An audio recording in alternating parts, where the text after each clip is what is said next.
In 3, 2, 1.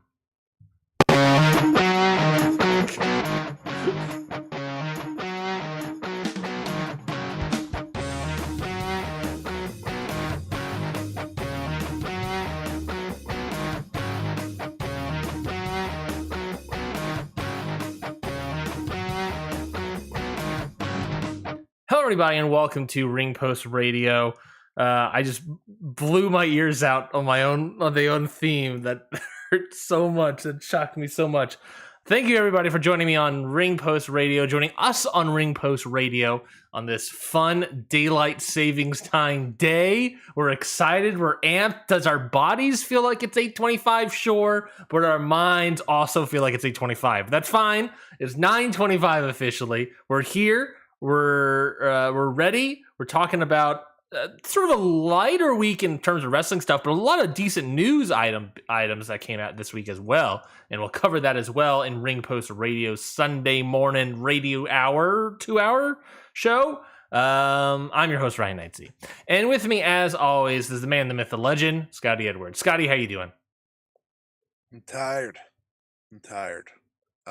There's nothing more disgusting. Let me tell you.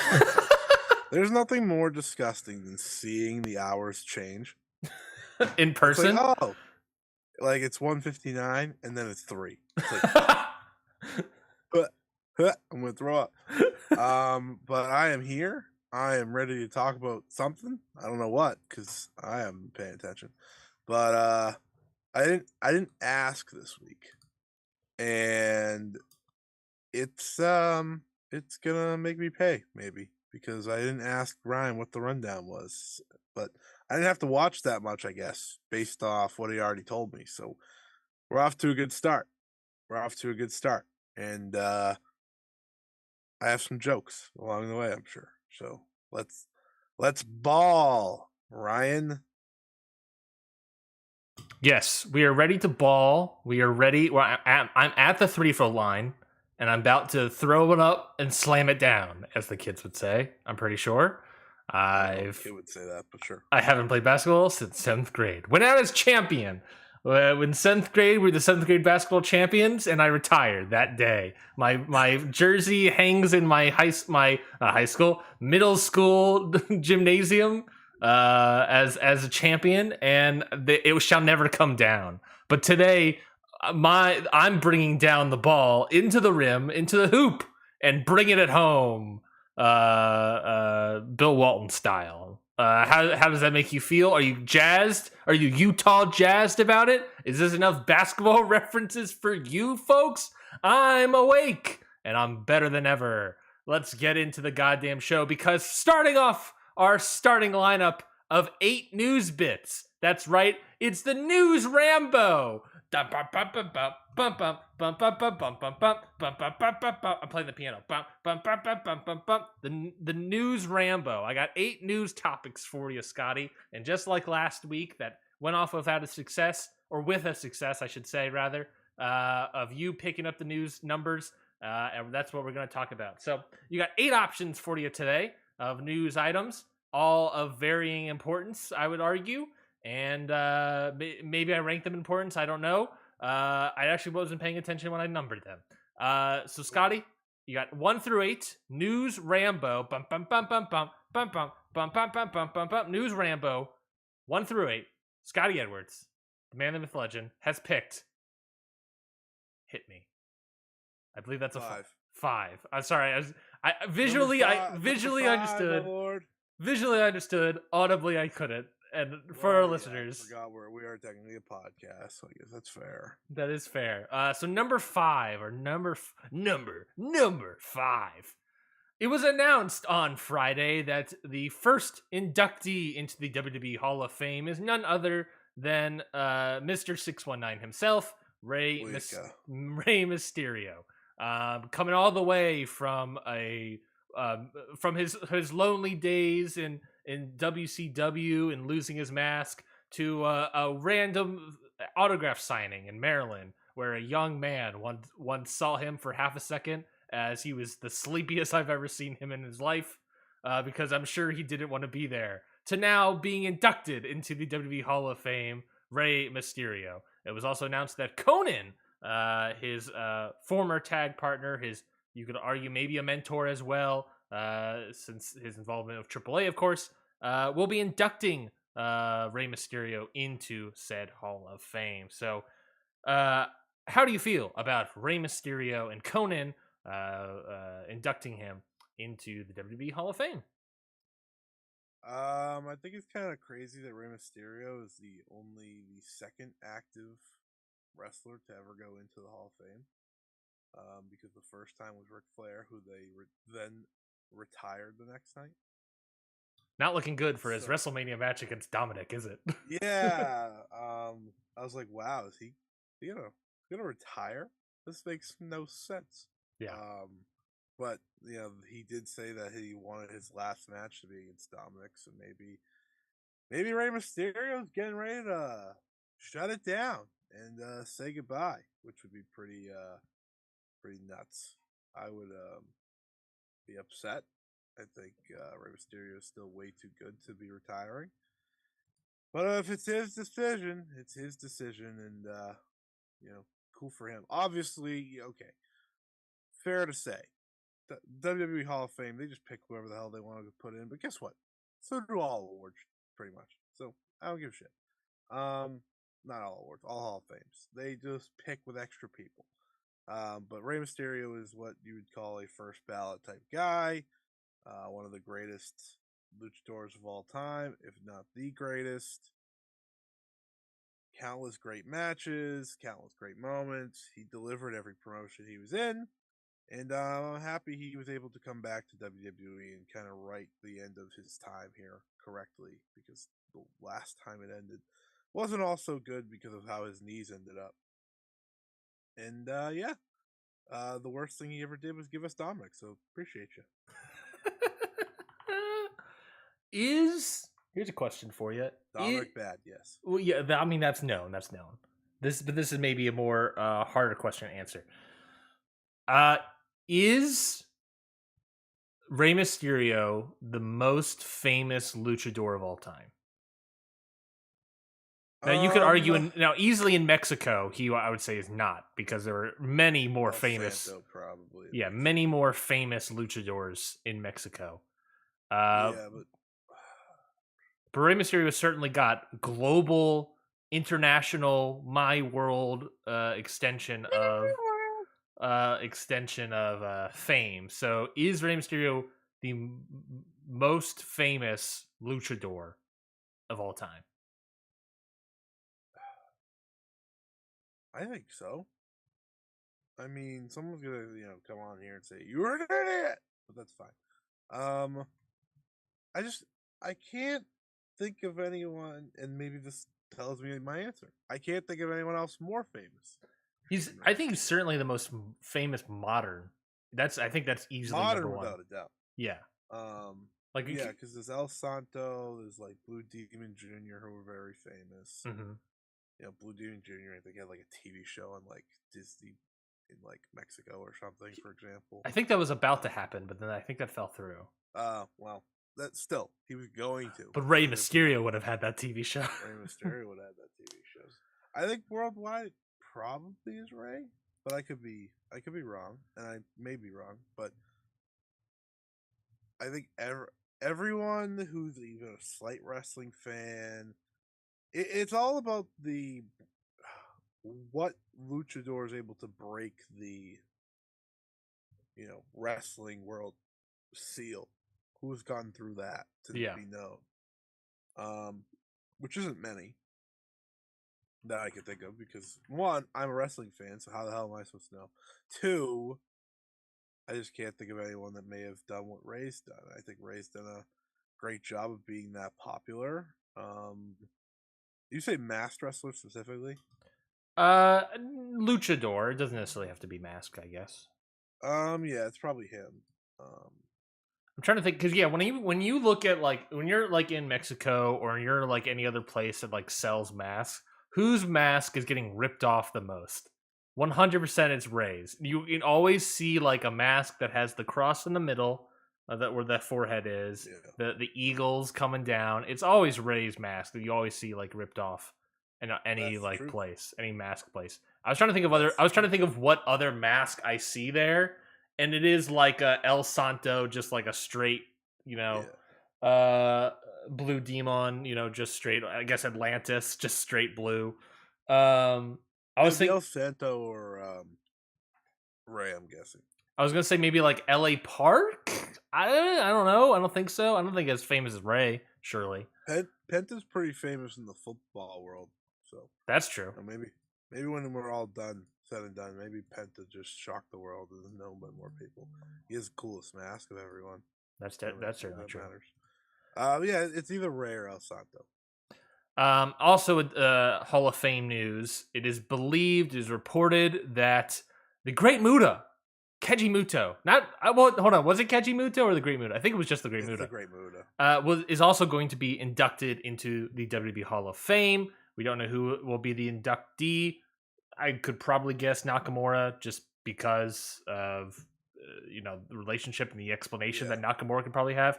But if that is the case, I mean that'd be great. I mean that would be it should be Sting. We believe that would be Thing. Yeah, many people also believe it also should be Sting, but the odds of that happening are, I don't think, great. Zip. Zero indeed. Zippity do zero. But Great Muta going into the WWE Hall of Fame would be fantastic. I remember seeing that conversation a little while ago. Arguably, speaking about most famous luchador of all time, the most famous, most successful wrestler that has never been to WWE is probably, undoubtedly, the Great Muta, is Keiji Muto. And the only time he'll ever step foot in that company is for its Hall of Fame ceremony. That is how big of an impact that this guy has had in wrestling, if you can believe it, folks. Yeah, it's very true. Obviously deserved. You don't have to hear that twice from me. What a legend himself that man is. But I think it's interesting, and you've seen some people, and I've seen some people say this, like, well, he never wrestled in WWE. Who gives a shit?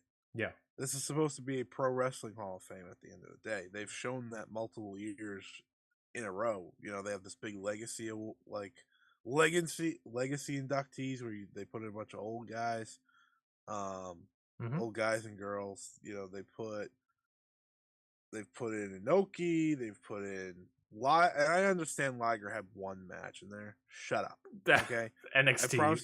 I promise you he didn't make it because he wrestled NXT once. Yeah. He made it because he's Liger. I know Inoki's wrestled there, obviously, but they're putting these people in because they do have a meaning in pro wrestling, and they would be silly not to add Muto to that list. Because truthfully, if you want to look at the long list of most famous Japanese pro wrestlers here in the U.S., the Great Muta is very high up there, folks. Mm-hmm. So, very deserved, very happy for him. Long live Muta / Muto. And if you want the Hall of Fame, the WWE Hall of Fame to be taken more seriously, you put in Muta. That is what you do. Wait for the day Kazuchika Okada gets put into the WWE Hall of Fame. I was gonna say Kenny Omega gets put into the WWE Hall of Fame. That'd be wild. That is certainly probable. You have to think, like, certainly probable. Yeah, we taught him everything we know when he was an OVW. Everybody. Oh, great! That was number 5. Scotty, give me another number 1 through 8 that isn't number 5. Number 1. Number 1. CNBC said that WWE has had talks with gambling regulators in Colorado and Michigan to legalize betting on, quote, high-profile matches. WWE has hired Ernst & Young. You may recognize the name because they are the firm that works with the Emmys and the Academy Awards to keep the award results from leaking. Executives from WWE have proposed the idea that match results be, quote, locked in months ahead of time for these high-profile matches. And there's your long-term booking, you bitches. They're forcing long-term booking in a way. And the wrestlers involved would only be informed shortly before the match takes place. On Thursday, however, so that report came out on Wednesday. The next day, CNBC updated the article confirming that WWE has already registered with the Indiana Gaming Commission. So this is not, I think that part of the news has been overlooked. It is not just that they're thinking about it. It is they have already done it. They are doing it. It is happening. This is their long-term booking play to force it. They are going to they hired a firm that handles it very successfully, and any high-profile matches you would have to think, for example, the Cody Rhodes Roman Reigns stuff, you can go to Indiana and bet on it and on who will win that match. So, Scotty, how do you feel about this idea, this action that WWE is taking and putting putting bets on high-profile matches? Well, you ruined your entire business if you do it. So congratulations if this works out. One, because there is no fucking chance that these things stay under a hood. It's just never gonna happen. Yeah. It can't happen. The first person that finds In that wrestling? sheet of the first person that finds that sheet of all the results within the next like 6 months is just gonna be like, all right, thank you, free money, free money, free money, free money. Like you can bet on wrestling Yes. other places. Correct. I want to point that out. It's not that I'm saying you shouldn't be able to bet on wrestling. You can do what the hell you want. I don't give a shit. You already do the DraftKings thing. This is just getting to the next level of that. They are sponsored by DraftKings. Yeah, they do the draft. If anyone's ever played that DraftKings thing, you do predict things. Yeah. It's just different. Yeah. I guess. Even though you're betting on wrestling. Yes. Isn't that different? No. But this would be betting on wrestling that like WWE itself is involved in. Yeah. The thing is for me is that it's never going to work. It's never going to work. One person's going to have all the news and all the stuff under wraps, and that's it. Never going to happen. Well, two people. It is Ernest and Young. Yeah, that's true. It's true. But it's Eric Young. It's Eric Young. That's why they brought him back. I just don't see how this works out, but I'm going to be entertained as hell trying to see them do it. At a certain point, they're going to be like, fuck this. I don't care about gambling anymore. We can't do this anymore. But hey, you got your long-term booking. Can't wait to go place a bet on Roman Reigns to shock the world. Should be great. That's the most frustrating part, which is also, it's frustrating in the sense of like, this is how it's going to affect creative. And then when I was describing this to Jesse, I ended up saying, oh wait, actually it doesn't matter whatsoever. Was that like, I was freaking out about it. I was like, but this is so stupid. If you're doing a high profile match, it's like you're betting on like the WrestleMania outcome that's months away, and you're all believing it's going to be Cody versus Roman. And then it's just going to be, the story is just going to be basically spinning the wheels because you want to believe that both people are going to win and that it's totally possible, and both person coming in with a lot of momentum to have the ability to possibly win. And I was like, oh, it doesn't matter. It's kind of what wrestling already is, especially in WWE. Yeah, you already put too much thought into it. But there's already many other issues that are outside of creative stuff. There is automatically that entire bet gets a push if Cody Rhodes tears his pec and is out of the match or something, right? Well, yeah, but that kind of goes with all betting if an injury happens. So. Sure. But but this is not like a bet of like an NFL game and like one person gets injured and the game can still happen. No, but it's like the Super Bowl futures. Like you can bet who wins the Super Bowl before the season starts. That's true. This also would affect, and I'm interested to know in hindsight how much this may have affected it. What if, let's say, I don't know, let's just pick a random guy on the roster, a Sami Zayn type, suddenly got super hot and gonna work. And super hot, and the bet has been locked in for months that it's gonna be Cody versus Roman with Cody winning. But all of a sudden you have this super hot babyface in Sami that everyone's saying, hey, we want this guy to be in the main event. If you add him to the main event, would that ruin the bet? Or can you just not ever add him at all and just have to ignore him? And let's say put him in, I don't know, let's just pick a random thing, a tag team match, to not ruin the bet because you have this going on. That is an interesting thought that you can now we always talked about it, like the TVs and everything, that like money doesn't matter or whatever. Now it's like the storyline doesn't matter for these high things because it's locked in. If someone were to get hot like Sami Zayn, or let's say you needed a Kofi Mania or a Becky Lynch or anything like that, where it's like this is locked in, but suddenly someone super out of nowhere gets super hot, we just have to shove them to the side because they won't matter because no more natural baby faces is going to come from Good this. news for you. That's what WWE already does. But no, it's all bad. It's all bad. It's not going to be an idea that works. No. Or it's not going to be an idea that works in this understanding. I'll say that. No. And I think ultimately it won't actually matter. It won't change much because either it's just not going to work out. Now, let me go back. The reason this isn't going to work is because it's not like the Oscars. It is like the Oscars in a lot of ways, but it's not like the Oscars in that this is wrestling. It always gets out. Yes. If it didn't always get out, it'd be one thing, but it Yes. always gets out. That's the difference, and that's why they have to go through all these hurdles to make it work. So, I don't think it's gonna work out. Obviously, I don't think WWE is going to just make this their business, but and we have to also remember them being sold could change everything. I think in that respect too, because it's like if someone buys this company, Yes. Yes. when someone buys this company, I should say, Uh-huh. they may want it run differently than, oh, you know what, we have to have everything planned out months in advance. We'll have to wait and see because it just it's not an idea that's gonna work. No. I'll just say that, at least in this current form. No. Yeah. Like if all you did was bet on, because we see the betting odds for Royal Rumbles and Money in the Bank, stuff like that. Royal Rumbles would be something you can bet on, sure. I think that's an easy bet. But like, who's gonna win the world title match at WrestleMania 6 months in advance? No, it's not gonna happen. No.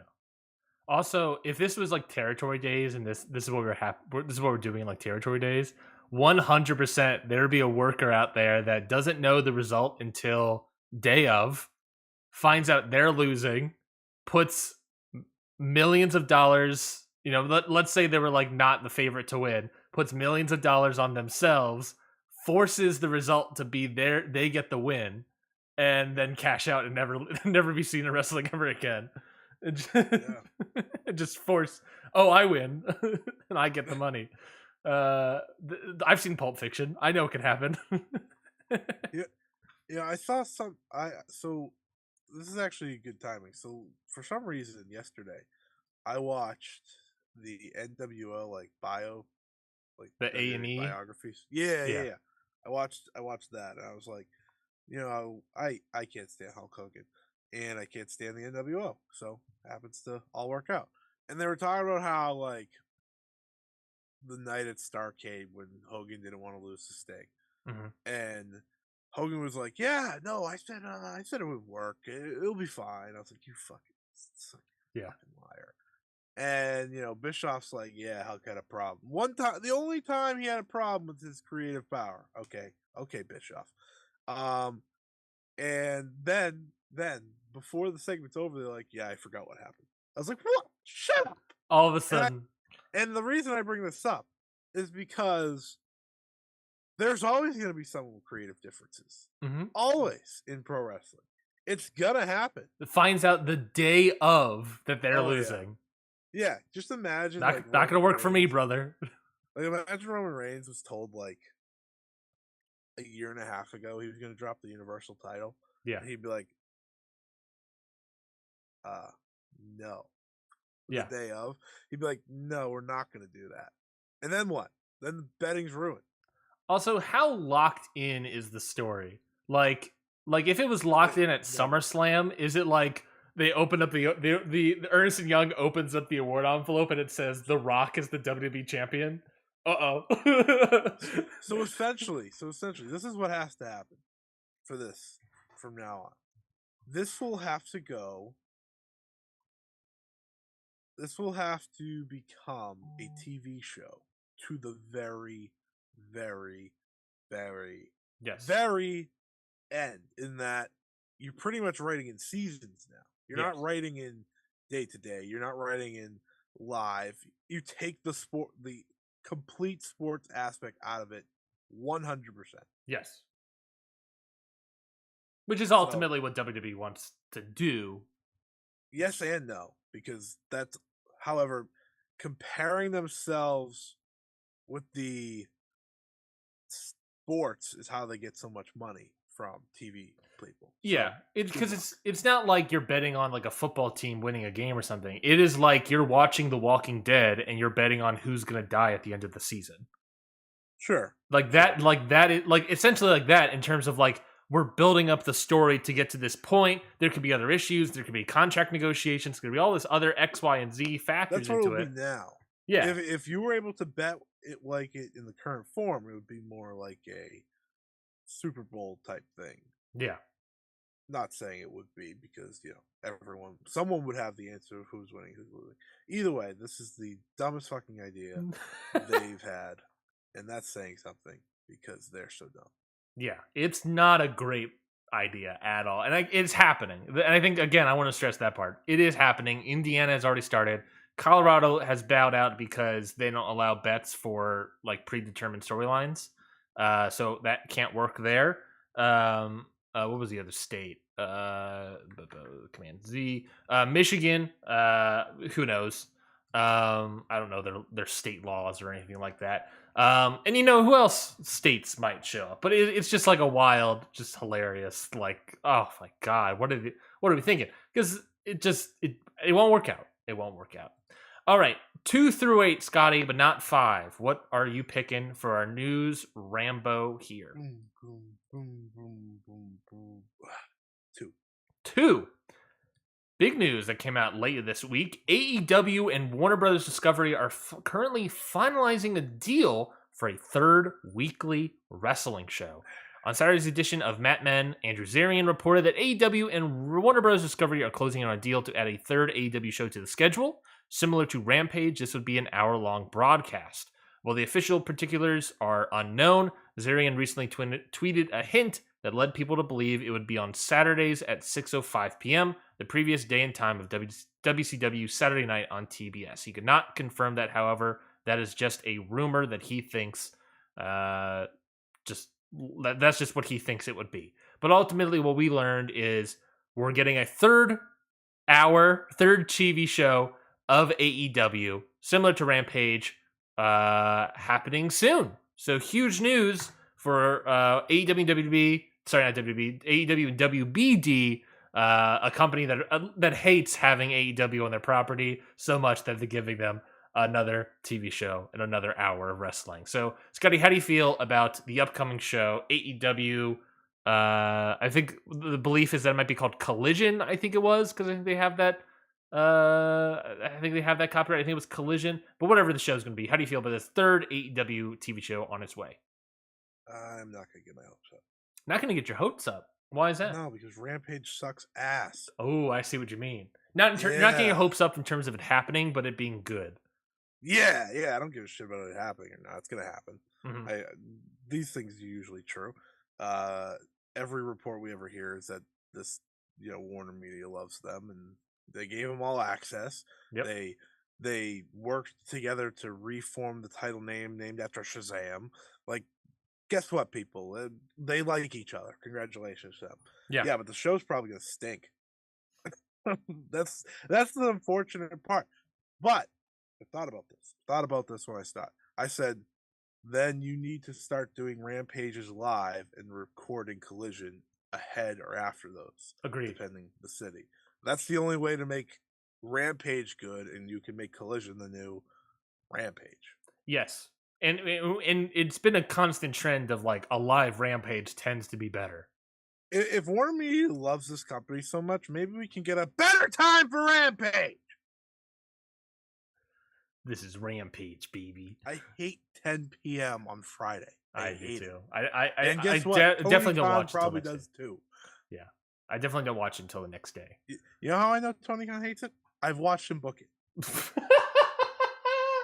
That's how I know. That's you know a how fair he's point. probably going to hate Collision? I've watched Battle of the Belts. It stinks. Yeah, that's majority of the time. Yeah, we obviously don't know what day it's going to be, and it's AEW WVD. You know, we're saying AEW. There's no. Is there an outside chance it's Ring of Honor? You know, it's AEW For an hour? which is already happening. Ring of Honor is already happening for an hour. Well, it's 2 hours, but yeah. I don't pay attention to. I skip through commercials. Ring of Honor doesn't have commercials. What? Since when? It has 2 weeks. It's been 2 weeks. But you should know by now. Is there a possibility that it could be Ring of Honor?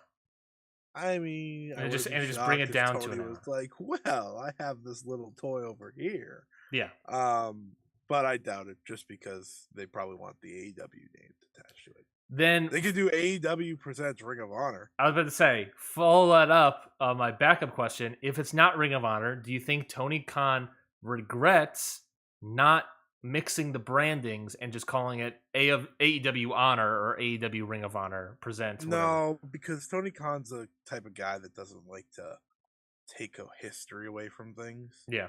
Because if he does that, then we could just call him Vince. Yeah, I mean, that's a fair. And someone that's loved honor, because honor is real, folks. I don't want him to change it at all. I'm enjoying it. I'm having a good time. I'm seeing what Tony Khan would do if he didn't have to book for quarter television and stuff, and it's a great time. Yeah. I wouldn't mind if Ring of Honor got an hour of TV, but I'm not expecting it. They're about to have way too many shows. That's ultimately what's going to happen. They need to get rid of Dark. Yes, we talked about this last week. We talked about it last week. They need to get rid of Dark. Not Dark Elevation. You can keep that one. You can keep the one that records before Dynamite. That's fine. Because that's the more interesting one. It's ahead of the crowd. Get rid of the one in Universal Studios. Only do Ring of Honor in Universal Studios moving forward. Because if you're going to have AEW Collision and AEW Rampage, you need to do this differently. And yes, you can go live for Rampage every single week now. Yep. Record Collision before it. I don't care. You're telling me it's gonna be a hot crowd then. Yeah, I feel like the idea would be. It depends on the city, actually. Yeah, I think you have either Dynamite and Elevation, and maybe a Dark match or whatever. And then you have live Rampages and Collision, or maybe also another Dark match. I don't know. But then you also I could also see them getting rid of Dark completely, which I think is the better idea. And just do, because also you have the house shows and the Battle of the Belts and all this other stuff happening. Get rid of Dark, and then what if the Universal tapings were day 1 Ring of Honor, day 2 Collision? If that's what we're calling it, and just have it, instead of it being Dark tapings, it's just AEW Collision. Just Dark evolves into this new property. Yeah, I mean, it would make the show unique for sure. Yeah, because it would be a different venue. The only thing is, I just want the Rampages live. Like, that's agreed. I want one of these two shows to benefit. Yes. From all this, if you're bringing another hour in, and Rampage would be the one you would want to benefit. Yes, agreed. My hope is when they make a new deal, if and when they join up with Warner Media again, presumably, to fix the Rampage time. Yeah. Hey, like, listen, if you're gonna give me all this money, can we like put this somewhere that's gonna make us more money instead of, again, I don't know where you'd put it, because there's just so much going on during the week, and he wants to avoid sports and stuff like that, but he wants to avoid WWE. Yeah, like, there has to be a set time. Like, would 7:00 weekly be the worst thing? I'm okay with 7:00 Rampages, because if everyone knows it's at 7:00 and it stays that way, that's fine. Yeah. When you switch it one week, Yes. right, and it's not announced till Wednesday, Yes. 2 days before, it's like that's when you don't get the viewer switch. Yes. We've seen that. But Yeah. if you have it at 7 o'clock every Friday as a lead into SmackDown, I don't know. I think that would be pretty good. Yeah. And it's not a bad idea at all. I mean, also, especially also if you're going into, rights negotiations, you can also Yeah. you know, let's say, Fox is interested in AEW. Like, oh, okay, we'll get AEW and we'll do them as the lead into SmackDown. Right. I've yet to watch a Ring of Honor live, quotations. Sure. Mostly because I always forget that it's on, and then I'm like, shit. Well, I have to wait till the end now. I'm also not in the habit. But still, I like that it's over at 9, so I can just turn it on. Mhm. Like the stuff like that. Like I like the earliness of it in a lot of ways. And you're not going to hit an 8 o'clock time. That's not happening on TNT. But listen, or whatever it's on TNT. Or let it be a lead into basketball Mhm. or something like that. Because basketball starts at 7:30, 8 o'clock. I'm just trying to think of new ways to not have it at 10 o'clock. Maybe have it live a little bit more. I think 7 o'clock on Fridays is a good time for Rampage. And then you can, tape whatever after the fact. Again, depends on the city, of course. But I don't know. I guess we'll see. Either way, them getting more is definitely not a bad time. No, it is definitely the look of a company that enjoys their product and wants to give it more ability to be good. And it's cheaper. We talked about it before. I've talked about this many times that AEW product is way cheaper than anything else. It gets more bang for your buck, and that is what WBD needs right now. Trust me, I know things that aren't public, Scotty. Ooh, I have scoops. Ooh. I got scoops that I can't say because there's scoops I shouldn't know. Anyways, story of the scoop. Maybe I'll tell you off air. All right, next up, 2 through 8, without picking 5 and 2, not 2. 3. So you're just picking the numbers. You're just picking the numbers now. I don't want to forget anymore. Chris Hero has returned to wrestling. At least in a backstage sense. Chris Hero has been named the new legit shoot booker of West Coast Pro Wrestling. He is an on-stage authority figure in a sense, but he is apparently also the legit new booker of West Coast Pro Wrestling, the indie in California. How do you feel about Chris Hero becoming the new booker of West Coast? So when this got announced, I was a little shocked. Not because I think Chris Hero is a bad thing. I think it's because, for me at least, West Coast has been going so well that changing the booker is a little unique. I think is it Vinny Mazzaro that owns West Coast Pro? I believe so. I don't know if he owns it, but at least he's definitely a part of. And presumably he was the booker before. Yes. That said, Chris Hero, I think, universally is kind of known as one of the strongest and best minds in wrestling. Correct. So I'm actually very excited to see what he can do. I love West Coast Pro. I think they are the best indie here in the US consistently. And I don't think that's changing. I haven't got to watch their show last week. But I've heard good things. I think it just got up too. But I've heard good things about it. If you didn't watch it live, it was delayed upload for like a week. Like it took forever. That needs to change, but that's not their fault. Yeah. But I think it's really, really good.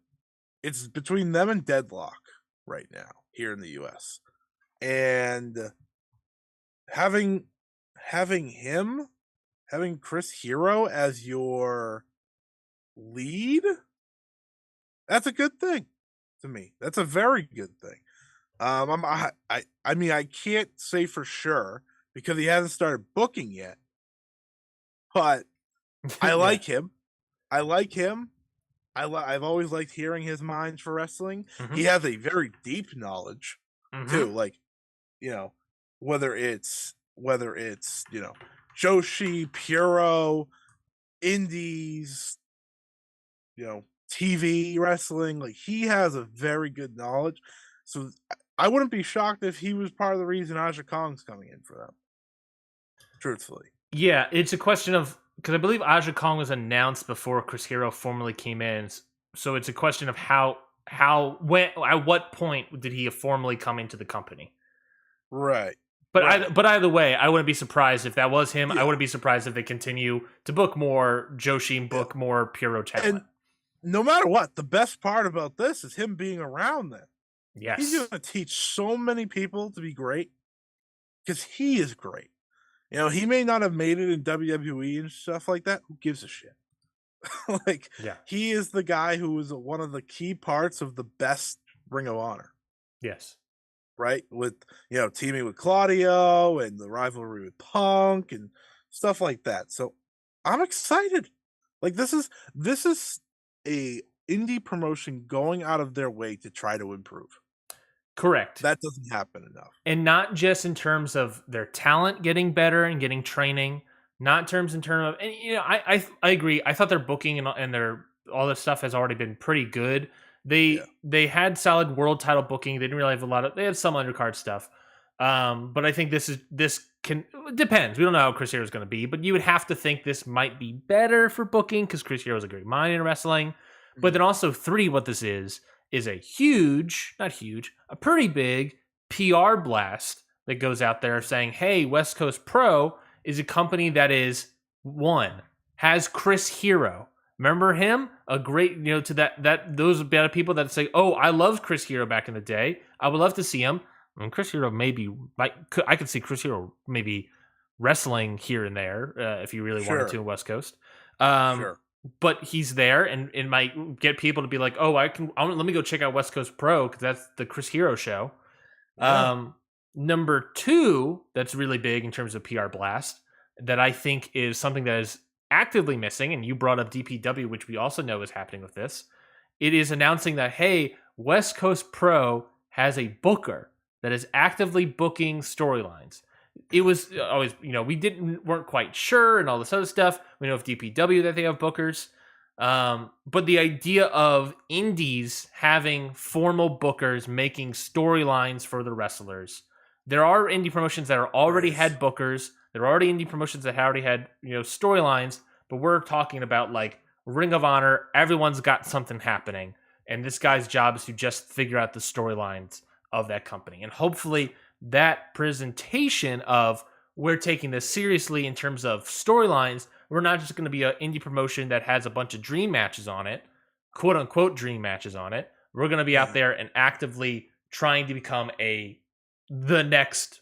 I'm just going to say we're going to try to become like the next Ring of Honor to be here for 20 years or whatever. That should be everyone's goal. It's not, obviously, but it should be. I think the biggest problem people have with the indies these days is that there isn't story to it. There isn't maybe at most times one of the most important parts of pro wrestling to make something matter. And I think that's on purpose because I think places like GCW, they book matches and that brings people in and that brings people in at any time, right? You don't need to know something for it to make sense. Yes. That being said, your product's just going to be better and you have a better chance of growing because of stories and because of stuff like that. That's why Deadlock Pro is so popular. They've established that from the start. They have their same usual crew every single week, or not every week, but every time they do a show. Mm-hmm. And that goes for West Coast Pro too. Don't get me wrong. If West Coast Pro has a chance to bring in Will Ospreay, they're gonna bring in Will Ospreay. Yeah. But they're gonna play that story to a Titus Alexander. Because they did bring in Will Ospreay, like as you're alluding to, and they played it into the Titus Alexander storyline of him becoming their next ace, as it were. Yeah. And that's what Beyond was it Beyond? No. Beyond did GCW technically did that with Nick Wayne, but that was more of a one-off. And I think that's more just Nick Wayne's story, not GCW doing that on purpose. It was just a chance to book that match, so they did it. Well, there was also Um, like they wanted to do Nick Wayne, Will Ospreay for a WrestleMania show weekend, and that fell through. right. So it was just to make up for it. So I think that's why I like West Coast Pro so much. Trust me, we'd talk about it more on the show if one, the shows I feel like always happen right before we're gonna record, so it's just never gonna work out for us. It's typically the Um, Saturday before, and it's also almost always on a weekend where a billion other more important shows are happening, and we just don't have a third hour. If we had a yeah, third hour, I'm sure we would talk about it more. yeah, but their company I like to follow. I always pick at least one or two matches from their shows, Yeah. at least. But moving forward, I'm excited because they've done a really good job again at telling stories. Don't get me wrong. I need to repeat. They do what indies do and book cool matches, but they also have stories going on. And now with Chris Hero, I'm sure they'll continue. And hopefully the stories are more prevalent. I think that's another issue is that like Yeah. it's not like GCW isn't running stories. It's just that the stories are not completely obvious all the time to me, an average viewer. I just don't like I see to me GCW feels like a dream match promotion versus a storytelling promotion. I know they've had stories. I know they do have stories, but I can't tell you at all what they are. I have no idea what they are. Um, I know vaguely the stories of West Coast Pro. I know vaguely about stories in Defy. I know vaguely about stories in Deadlock Pro. And maybe that's just also bias and I know more about those promotions than GCW maybe. But like GCW is like arguably a number one indie in the company, or not company, in the country. But it's like it doesn't feel like it's because of storylines. Well, you and I talked about this before. The peaks of GCW have been the Ricky Shane Page Nick Gage bout, going straight into the Matt Cardona Nick Gage title turn. The Nat Cardona title turn was a huge story and was great, and it played into a lot of GCW moving forward. The Ricky Shane Page stuff, it is believed and known, and you could corroborate or whatever on this stuff, that the person that was booking the majority of the Ricky Shane Page Nick Gage stuff was Ricky Shane Page, who then went on and became the booker of Circle 6 until that fell through. So, like, the moments where the peaks of GCW when they were actively telling stories were when they were telling stories. What's the story in GCW about Nick Gage right now? I don't know. I heard he had a good match, a good 30-minute match against Mike Bailey, but then I don't know what that means about the overall story arc for Nick Gage. Just it feels like it's just one last hurrah. That's the story, but I don't know. He wants to face Maki Ito. I don't know what's the story. Um, and maybe GCW fans not get mad at me. Like when maybe I'm the WWE hater that's like, where are the stories in AEW when it comes to GCW? I don't know, but it's just like I'm excited and I want companies to be out there and be like, we have a booker, we are actively working on storylines, and we're going to be actively pushing storylines in our company, and that to me is what West Coast Pro is doing with Chris Hero. Yeah, there's something about just trying that is appreciated, right? Yes. Like it's such a simple thing. Yeah. And unfortunately, that is lost upon people. But hey, I'm happy. You're happy with it. Obviously, we have to wait and see Yes. He could because suck at this. right, no one's just good at it. Yeah. But yeah, we'll have to wait and see for sure. News Rambo 4, 6, 7, 8. What are your picks?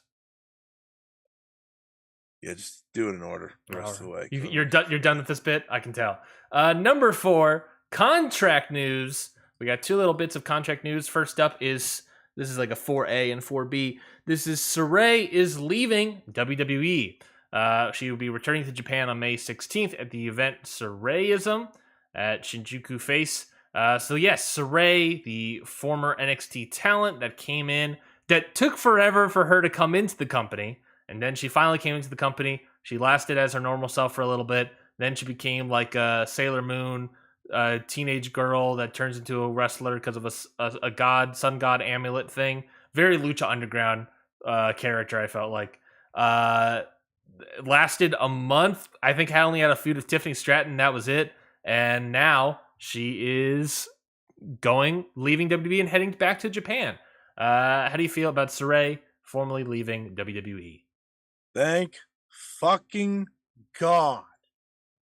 That's how I feel about this. She was wasted from the moment she went in there, and unfortunately for her, this was expected Yeah. from the start. Don't get me wrong, she absolutely suffered from NXT 2.0 becoming a thing almost immediately as she got there.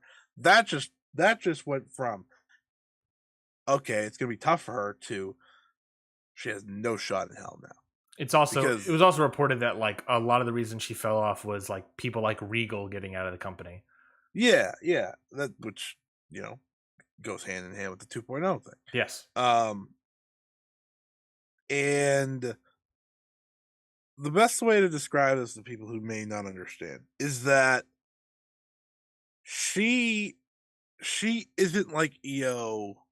She isn't like Kyrie. She isn't like Asuka. What carries her the most is the in ring side, and that's not to say anything about the other three in ring wise. I think they're all great, obviously, Sure. but they had that charisma side of things that could carry them, and she just didn't have that for her. She has charisma, but not that's going to stand out to an American audience. Yeah. She's going to do that. It's going to stand out to a Japanese pro wrestling audience because that's what you're used to. Because it comes within the match, it comes within the wrestling side of things. So I'm beyond happy that she's left this company. She was wasted from the very first day. She essentially had a 3-year retirement, and now she can actually go out there and wrestle. Thankfully, she's also only 26, so not like not like she's not in her prime. She's still very much in that prime, and Mhm. I expect big things for her now that she's coming back. Yeah, she's not someone that is an over the top character like an Asuka, No, like an Io, like a Kyrie. I would say Kyrie's probably third on that list to Io and Asuka. Um, yeah, but charisma wise, absolutely. yeah, but Well, she's not an over the top character, so they that you gave need for her. the American TV, I Yes, should say. yes. She is not an over the top character, which is why they gave her an over the top character that was ridiculous and silly. You know, because they're like they gave her a crutch to be like, hey, use this and just work with this, and it didn't work, and obviously didn't work. The people that believed in her left the company, got forced out of the company. Not forced out, they got fired. The entire booking team changed. The entire idea of the company she was in, the promotion she was in, changed, and it no longer was in ring forward. It was totally. Um, it was totally just character driven, which, for someone like her, who's in ring forward, that's a detriment. If she came into the company when they originally wanted to bring her to the company and not just, because of the pandemic and all that stuff, like, sat at home for a little bit, if she was actually able to come in, maybe she would be in a better spot. Maybe she would be on main roster, or maybe she would be doing something more important in NXT. But just because of that delayed entrance and not having a lot of time actually to present herself until the entire show, the entire promotion flipped, it just Mhm. became the end of days for her. So that, yeah, it's disappointing in the sense of like, this was another in-ring worker for WWE and NXT that need it, but it's also like, okay, fine. She's getting she's getting not good in NXT. That's not a good place for her to be in. If you want to see her wrestle, this not NXT. They're not pushing her. They can't do anything with her. So they're gonna. It's a good thing. Get rid of her. You're not gonna use her. Get rid of her. And she's going back to Japan. And we'll see what else she Thank does. She already has. God. She already has one match set up. We'll see what else she has set up. She did the independent circuit for a long time still. So she's gonna bounce around. I'm sure. Will she ever land anywhere She's formally? gonna she's gonna do a lot of stardom. Yeah, I feel like I could totally see her do a Stardom. Um, Here's why, folks. mhm. You can think whatever you want about WWE. You have WWE attached to your name in any way that Yes, makes you a bigger star. exactly, Guaranteed. exactly. We saw it with Kyrie when she came back. She was a big star in stardom already, but now she's humongous in a lot of ways. She feels like she's elevated to a level I don't think a lot of people realize. And that would, Io was the top star when she left. I couldn't even imagine what she would be if she walked back in.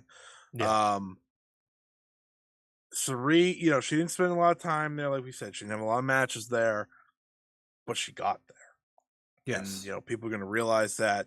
I'm sure with that IWGP Women's title, she instantly becomes someone they would love to have competing for that title because, again, she's at least someone familiar to crowds here in the U.S. now. Yep. So it's things like that. That is going to all benefit her in the long run. So we'll have to wait and see. But obviously, they're going to want to bring her in. I would be shocked. She was supposed.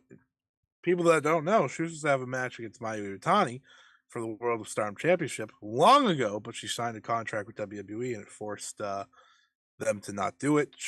She ended up having to stay in Japan for a year, but couldn't work Stardom. So there you go. There's a match. There's a match somewhere to be had. There's not only a match, but it was going to happen before she left. So Yeah. it's not like I'm crazy by saying it. No, it's on the table. The other contract news bit is Taya Valkyrie is done with Impact and has no priorities with MLW, despite holding titles in both companies and also holding a title in AAA. Meltzer reports that she is likely to return to WWE or go to AEW. In unrelated news, Jade Cargill has a TBS Open challenge to any Canadian wrestler. So, Scotty, how do you feel about Taya Valkyrie's seemingly end in Impact and MLW? I didn't even know she was in Impact still. I didn't realize She is that belts currently were in tied. Impact. Yeah, She no, is I know. currently an Impact Knockouts champion with, of course, Jessica. Can I just all right, we're gonna do this. Uh oh. Yeah, Mike Gilbert on for one show, and all of a sudden he's going to dunk on. No, I'm not gonna dunk on Impact. I'm not gonna dunk on Impact. I'm gonna dunk on how people book a certain thing. This just happens to have Ty Valkyrie involved. But one, yeah, Ty Valkyrie will probably be Jade Cargill's challenger. That's great, whatever. Who cares? She's better than Madison Rain, so there you go. More charisma than Madison Rain. Better in ring. Because Madison Rain's might be the worst wrestler I've seen. Yeah. Anyways. Slight And tangent. this also comes from something Soraya said this past week. And that is the idea of women's tag team titles. The never ending let's have tag team titles. And as someone who believes that there's a lot of the time, if you book them right, they are a great thing to have. I watch them in Stardom. They are sometimes my favorite titles in Stardom because of how great the matches is, how well the stories are booked for it. It's a great time. But don't just have them to have them. Impact, WWE. Because then they just become the biggest prop in the company because you don't have tag teams established. I don't know if anyone remembers this, but do you remember how they crowned the new tag team champions at WWE? They gave them to Raquel Gonzalez and Aaliyah just for them to lose to Damage Control weeks later. And now they're on Becky Lynch and Lita. Look at Impact. You put them on the Death Dolls. Great. Sure. That's a team. But who the hell is going to take it from them? They don't have any other teams. I listened to Mike specifically talk about how who's the makeshift team of the week because that's how they treat all these women's titles. AEW can't do it. They added a TBS title to get more time on TV. Yeah, how's that going? I get one segment from Jade Cargill a week on one of these two shows, and usually it's for a minute tops. So let's stop adding titles just to add titles. One. Two, if you're going to add women, not WWE, but if you're going to add women's tag team titles, make sure you're going to book them correctly or don't add them at all. I'm all for more women's wrestling, but I don't need titles to make that happen. You don't need titles to make that happen. especially for a company that already has 2 women's titles in AEW. They have 2. They have a mid-card women's title. Put it on someone that you don't have to protect, okay? That's the other thing I heard this week. Well, you're going to protect Jade. Then get the goddamn title off of her if you have to protect her. God. Anyways, Taya Valkyrie going to AEW. Congratulations. No, that's a great little tangent there. That's exactly my thoughts indeed. That the problem with one of the reasons Sasha Banks left the company is that because it's just a prop. That's all it is. Mm-hmm. It's a historic thing and all this other stuff, but it's just okay, great. Now we have it. Now what? What's the perfect example? What's the match at WrestleMania? The titles aren't on the line. Now, they might be in a different night, but the titles aren't on the line in the main match. You know why? Because it's about the star power. It's not about belts. Yes. They flipped the titles onto Damage Control and then flipped them onto Becky Lynch and Lita. And both of those teams are involved in one 6-man. So the titles don't matter at all. They didn't matter before this feud. Then they went into the feud, flipped them, and they still don't matter unless they flip them off and do another match. Nope, they don't matter at all. No need for the title change. Didn't add anything to the story. Whatever, it's fine. Anyways, Taya Valkyrie to AEW. Are you okay with her in AEW? Is that a home for her? No, I don't know. I mean, like Taya's past her like great years, admittedly. Let's not say her great years. Let's say her best years.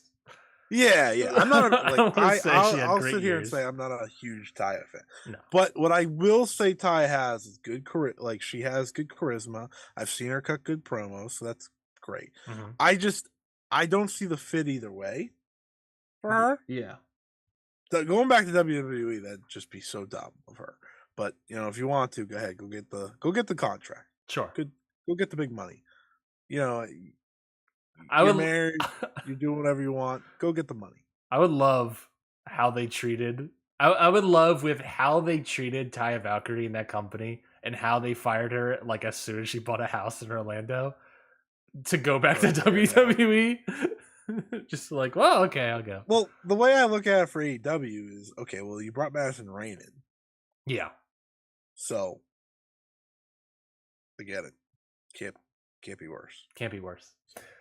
Anyways. She stinks. And if they use her for Ring of Honor, she's a name. Yeah. She'll have some. That's the one thing I will give credit to Taya Valkyrie for sure. She is a name. She is a name who has had much success everywhere she goes except for WWE. True. But it doesn't mean she's a draw.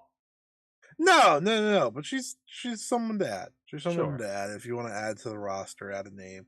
You could add her to the Outcasts. She stepped in foot. She pretty much was in WWE as long as Toni Storm was, if you don't count NXT UK. That's true. That'd be wild to add her to the Outcasts. What a completely different vibe to add to that group. She'd probably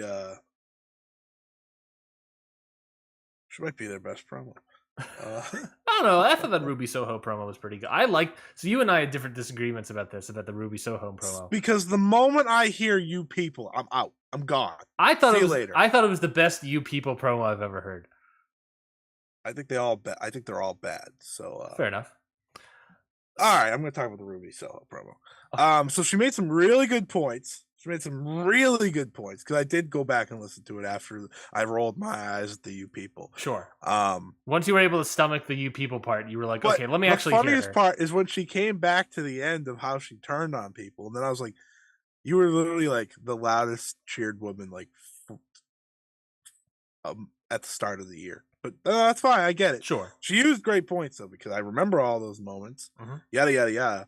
But they still use stupid fucking spray paint, so I don't give a shit about this crew. I hate them. I don't hate them because they're heels. I hate them because this is lame as shit. L, your clothes is green. the L is silly. The L is super silly. Why are they trying to be the NWO? Because they are. Why don't we just call them? They're not though. No, I'm not. I'm not saying they are the NWO. I'm saying they are trying to be the NWO. I know they are. They literally just changed the name from Outsiders to Outcasts. Yes. So thank you for that. But I don't I don't get the mindset. And I know it's all for blood and guts. You got to be an idiot not to see that by now. Yeah. But I even though they have given me the little tease that you can always put Blackpool Combat Club back in there since they're heels now. Mm-hmm. I just don't. I think my Ruby, besides hearing the "you people" comment, which I was like, I know why you're doing it. It's on purpose because you're playing the WWE gimmick. Yes, that's also true. Also, which makes me laugh, and that's funny. But it's just like I still am gonna roll my eyes every single time. But they've made I think Ruby does add a better edge to this trio. I was gonna say the same exact thing. I want to give Ruby credit for that. I think already they have a better feel to them. Yes. Just stop with the stupid fucking spray paint. It looks so dumb. When they sprayed Riho on Rampage with the spray paint, I was like, what am I watching here? Yeah. What? It takes too long too. Is this intimidating? It takes way too long to spray paint green on her. Yeah, like I think Saraya messes it up every time. Yeah. She starts like doing this, and then she's like, "Oh right, it's supposed to be an L that no one can see." It doesn't work. It doesn't quite work. But I do think Soho. That's all to say. Taya Valkyrie's fine. Soho adds a different dynamic to the group that I think is a much needed, punkier, edgier dynamic. She feels like a leader of the group. Like, if we're talking about like if Saraya and Toni Storm are Nash and Hall, then weirdly Soho is the Hogan. She, like, you know what I mean? She feels like she has leader energy of that group. You know what I mean? Yeah, well, it helps that she's the best promo. Exactly. I would much rather have substantial amount. That's what I will say about the "you people" promo. She still was able to get me in. Yes, despite the "you people." Like if the other two did it, I would have just probably fast forward. That's true. And again, she made good points. So speaking about MLW. MLW has formally amended their WWE lawsuit, claiming they are at risk of losing their deal with Reels. Can you believe it? Because of an exclusivity clause. This company still exists? I can't.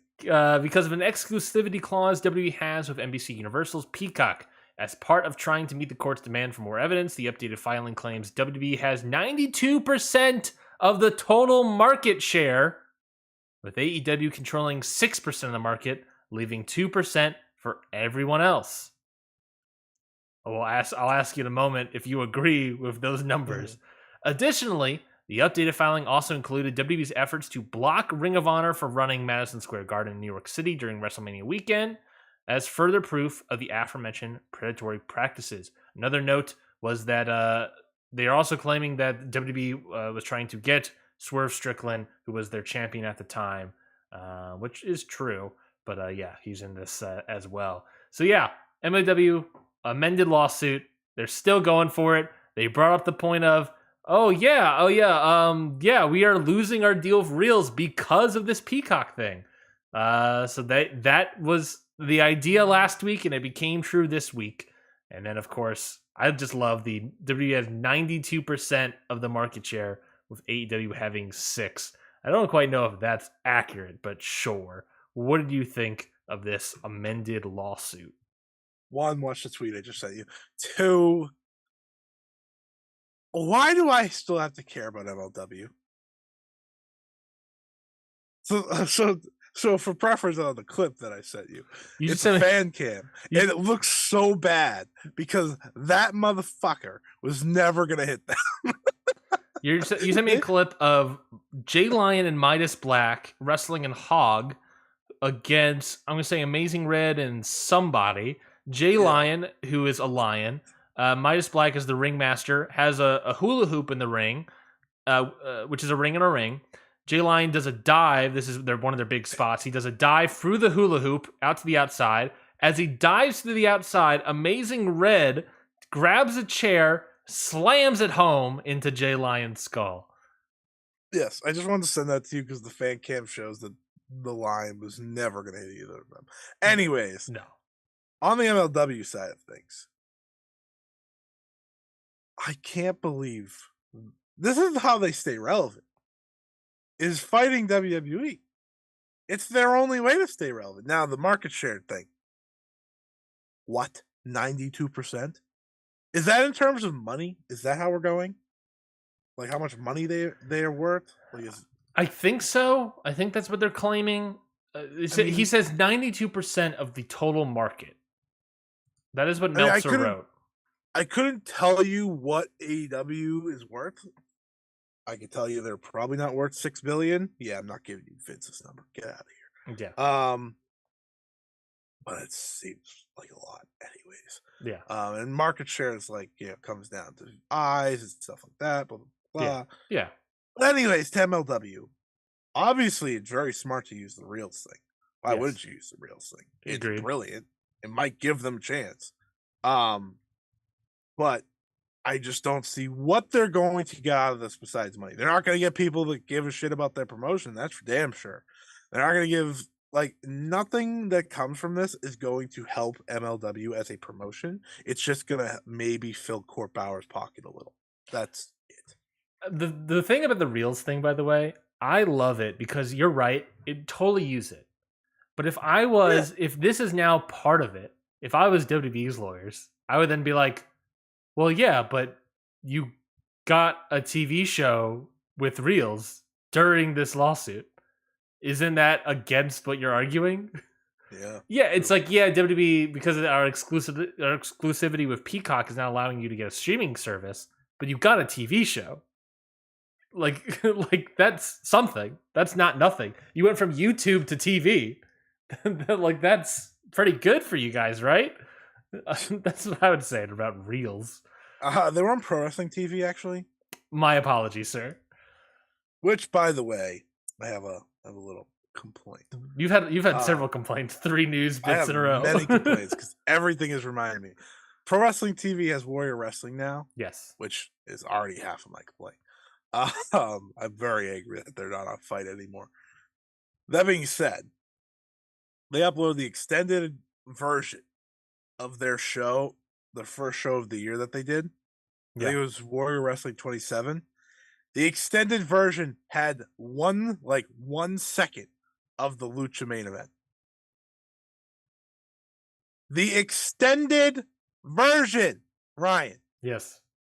How is that extended? When I read extended, I said, oh, this is probably going to happen now because Vikingo's allowed to be on these shows. Yeah. Nope. Look, man. I was like, I'm done. See you later. Goodbye. Thanks for wasting my time. I have no more complaints the rest of the show. It did its purpose. It did its purpose, technically. It got you in. It sure did. It did get me in. It did get me in. I would bet money that you are not done with complaints for the show.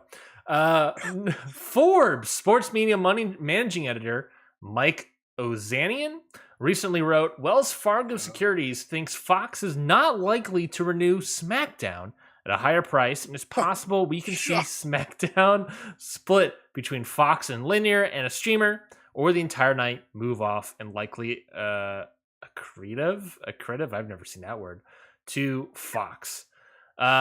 Basically saying that Wells Fargo, who is fairly, I think it was bearish, I believe they said, on SmackDown, on Fox, all that stuff, is basically saying that, like, I don't think it's going to be happening. Fox is not going to renew them for a higher price because they're not making enough money, making enough revenue for Fox for being there for what they're getting. And that, he's like, I could see them do like a split between linear and streamer, but the streamer's already in Peacock, so that would be interesting, or the entire night move off, or they just lose the deal. Then Fox CEO Lakeland Murdoch spoke on the Fox rights renewal with WWE, saying, quote, if they ultimately sell the business, I hope the acquirer is as good a partner. We are ready to engage with them on rights when they ask, when they are ready. Appetite for WWE rights renewal may hinge on performance of overall sports portfolio. And there's a lot of conversation this week as well about overall sports portfolio in baseball, football, basketball, especially with Fox. So how do you think WWE's chances are with getting renewed by Fox for more money. More money? No. Well, inflation's a son of a bitch. So maybe it will be more money, but it actually won't. Because if you remember the deal at the time, it was an insane amount. Yeah. But They were on getting the surf- UFC deal, remember? right. But if you think about it this way, say it's more in the dollar amount, but it's not more in the fact that they're getting more in terms of the inflation Sure. world of things. Sure. I could see that happen.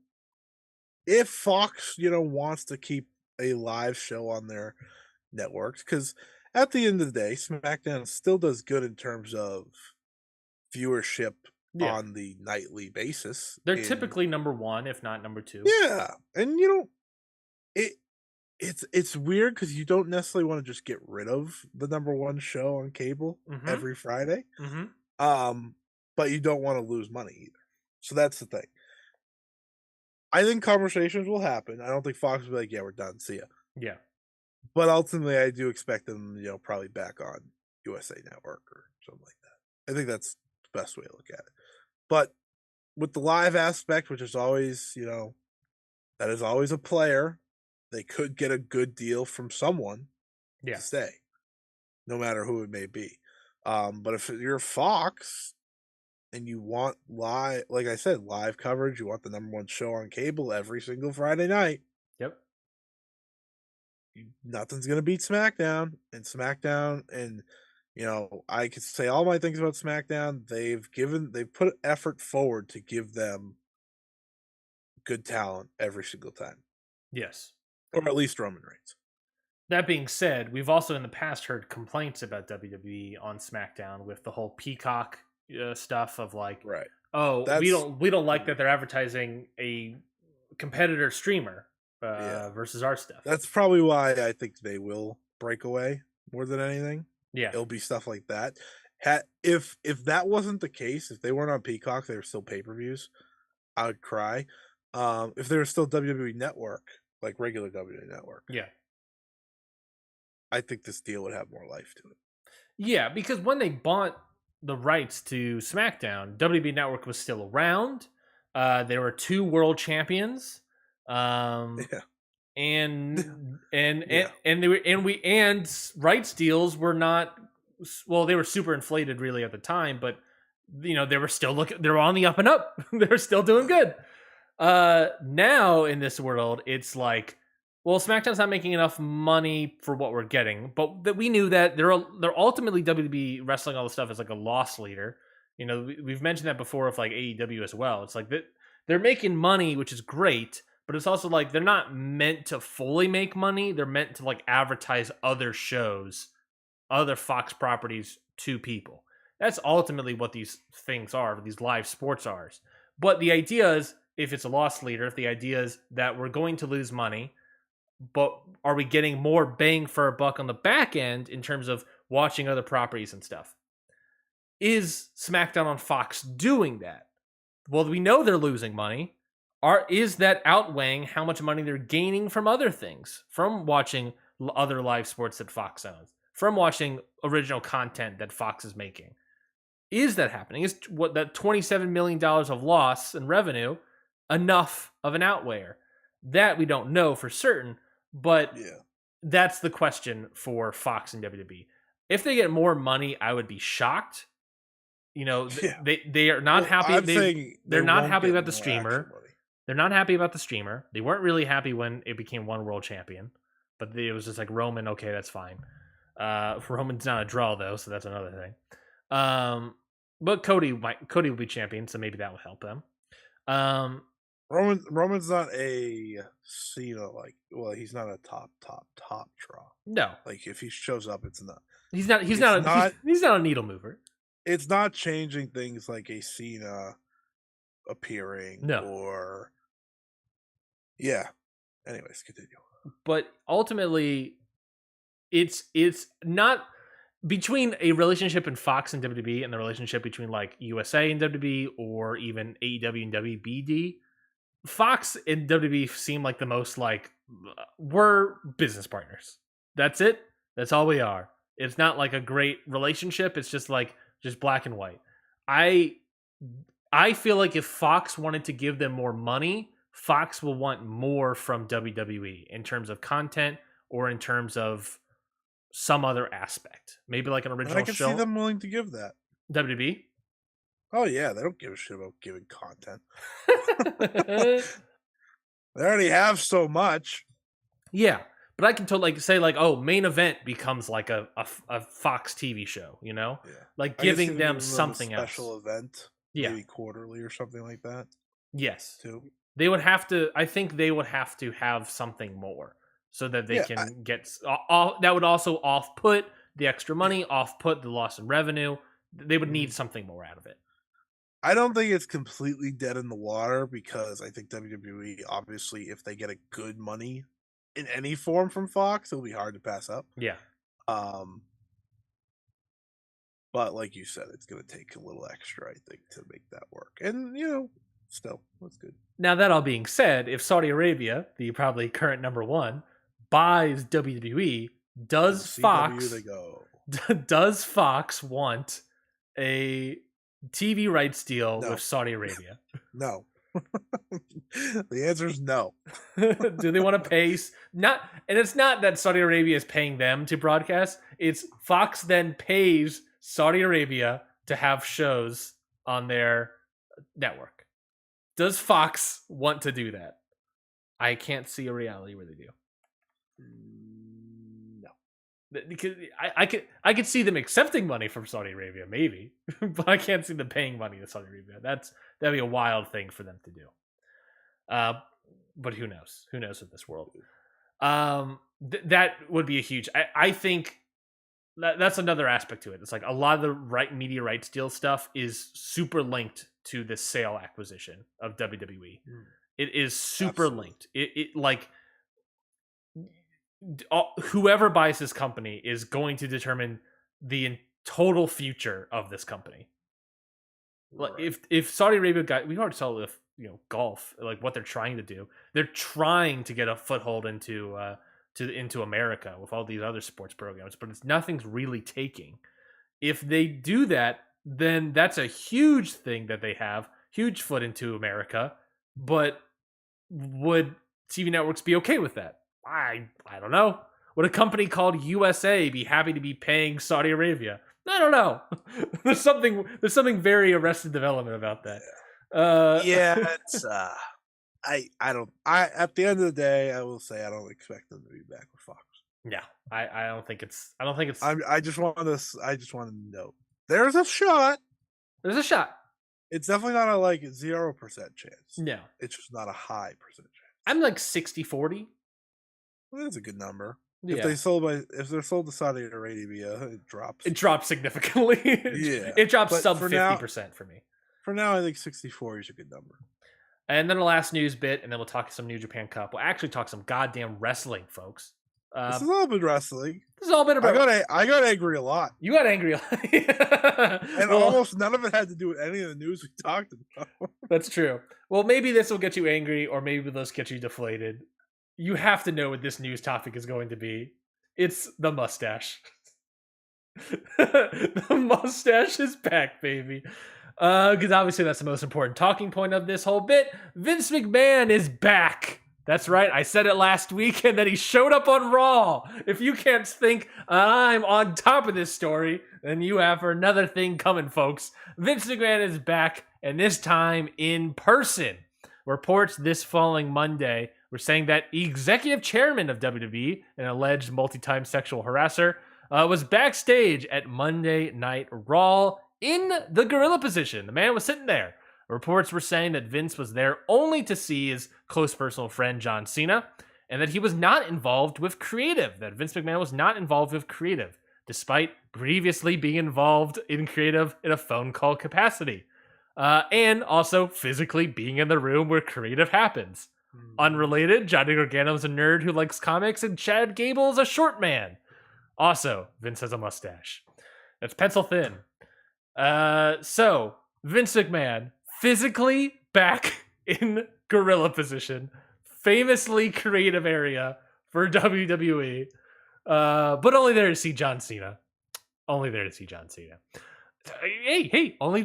Just see there, John Cena. You know, he was only there to see John Cena. He wasn't there SmackDown. He wasn't there on SmackDown. That being said, he has seen John Cena outside of this before, but yeah, that's fine. That being said, so it begins. It's now. I said last week it began already. This is the continuation. It's getting worse, folks. The man was in the building. Wrestlers saw him in person as they were walking out to perform. They're giving Triple H until he's giving Triple H until after WrestleMania. 100%. 100. If not taking it over right before WrestleMania. And just be like, no, it's mine. Well, to be fair, we're already at right before WrestleMania. So well, I mean like the Friday before, being like, all right. The reason I say he won't do that is because he would have just made the entire card himself by now. Good point. That's a good point. I think he would have jumped in by now to do that. He already got a few of his matches, but he would have had the whole card changed. This fucking hate this guy. I'm so sick of him. Yeah. So sick of him. I'm so sick of his existence. I'm so sick of having to hear that he has a mustache, and then I have to hear that he, is doing things. I understand he's doing things. The moment he got himself back in the company, he was going to start doing things. And he's been doing things. Yeah, it all stinks, obviously, but every part of it's not so surprising. Voice of Wrestling had a good point about this, about like just being there to see just being there to see John Cena. And about how, and John Cena is there to promote a match against Austin Theory, who, if we all recall, was Vince McMahon's pet project. So a close personal friend, John Cena, and his pet project, Austin Theory, in a promo that dunked the future star. And we all know John Cena's gotten a little harsher in promos the past several years, but Chad Gable is short. Johnny Gargano is a nerd, and Austin Theory needs crowd noise piped in. I don't know. It's just a lot of Vince McMahonisms that suddenly popped up on this product. That I don't know. Maybe wasn't that? I don't know. He's just there to see John Cena. I don't know. He's probably just there to see John Cena. He's just there to see John Cena. I don't know, folks. There's something about this that really screaming, really yelling at me, that I feel like the more I read about the story, and the more I read about his mustache, and the more I read about just being there to visit John Cena, and he's just talking to me on the phone call, says Hunter. We're just talking on the phone, no big deal. I've run him by him, and he says yes to all my ideas. I don't know, the more I watch this product, the more I want to spray paint a green L on my forehead when I think about this story. You're enjoying this, aren't you? I'm loving it, dude. I'm loving this story. It's the dumbest story. The news about the mustache is stupid. The news about I'm just here than John Cena. And you know who were the first couple people I saw tweeting that he was just there at John Cena? The first person, whether or not it was the actual first person that mentioned it, or the first person that believed this was the case, or the first person that said this thing. You know the first person I saw on Twitter talking about, he's just there to see John Cena? Do you want to take a guess, Scotty? Louis Dangor? It was fucking Louis Dangor. This guy who is the fucking British cheese plate man needs to get off my fucking social media app and needs to get out of my view, because this man is so pilled, it is out of control. Get him out of here. Get him out of here. He was the first person I saw being the PR man for WWE. He's just here to see John Cena. Get him out of here. Get him out of here. I don't want to see this man. This is my rant of the week of get this man out of here. Get Vince McMahon out of here. This guy's forcibly controlled himself back into this company. He has formally taken over the aspects of the sale, which is constantly losing investors left and right, seemingly. He is in charge of the media rights sale, which, according to the Fox CEO, they haven't talked about yet, and they're waiting to talk about it. And he is taking phone calls from Triple H and sitting in Gorilla. Why are we talking about a fucking mustache when this man is running WWE again? What are we doing? I cede my time. It was only a matter of time before WWE got you riled up. It's been a while, folks. Woo! I'm getting the vapors. Whew. There you go. You got your Freakazoid reaction of the week to the WWE news. Yeah. And Vince McMahon is, in fact, in the building. What are we doing here, folks? I'm so done with social media. It's stupid. In the motherfucking building. Oh God. Okay. We got. Yeah, you thought I was gonna have rage. I didn't have any thoughts. I was like, I don't give a shit. I'm saying I can't talk about this guy anymore with any angry thoughts because it's just all happening exactly how you expect it. I needed to get that out of my system. No, you just need to get at Louis Dagmar. That's exactly what you need to do. It's fine. I'm fine with it. I've muted the guy and I still see his tweets. The fucking Twitter app is broken. That mute button don't work. Do you see that thing about how the mute button, like in block lists, are like on like a weird server for Twitter that it costs them like extra money? With the more people you block and the more people you mute, it costs Twitter more money because it takes up information on servers, and they have to have more servers for all these lists. That's great. I've learned quickly. I just need to block people because if my mutes aren't going to work, then I can't. Exactly. I can't wait for blocking. I'd block more people if they couldn't find out. Yeah, I agree. I'm in the same boat. Did I ever tell you the time I blocked Chase Owens and he blocked me back? And I'm like, good, fuck you. Speaking of Chase Owens, let's talk about the New Japan Cup. Why don't we? Well, he's not the first guy we're going to talk about. Thank God. I want to preface this. I've mostly enjoyed the New Japan Cup. That being said, there have been 2 days so far of this event that have been the absolute shits. Yeah. in I guess technically 5 days, I guess, of New Japan Cup, it has been rough. It's been a rocky road. It's been rocky, but it's the first round. It's never been perfect. Was expected if you looked at it on paper. The first round was supposed to be a rocky. First rounds are never good. First rounds of this New Japan Cup are never good. Second round is last year. Well, last year had hits and misses. I got Okada and Desperado. That alone was enough. That's true. We didn't have like a barn burner of a match. I don't think we ever had like a 4-star match anywhere here, in my opinion. But let's talk about it. Let's start off night 1, New Japan Cup. This past Monday, I don't remember. I think it was Sunday. New Japan Cup night 1, Tetsuya Naito versus El Phantasmo, and Sonata versus Taichi. It was Naito over Phantasmo. I had Phantasmo going to the semifinals. And Sonata versus Taichi. I had Taichi losing to El Phantasmo in round 2. Or round 3, rather, I think, now that I'm looking at it.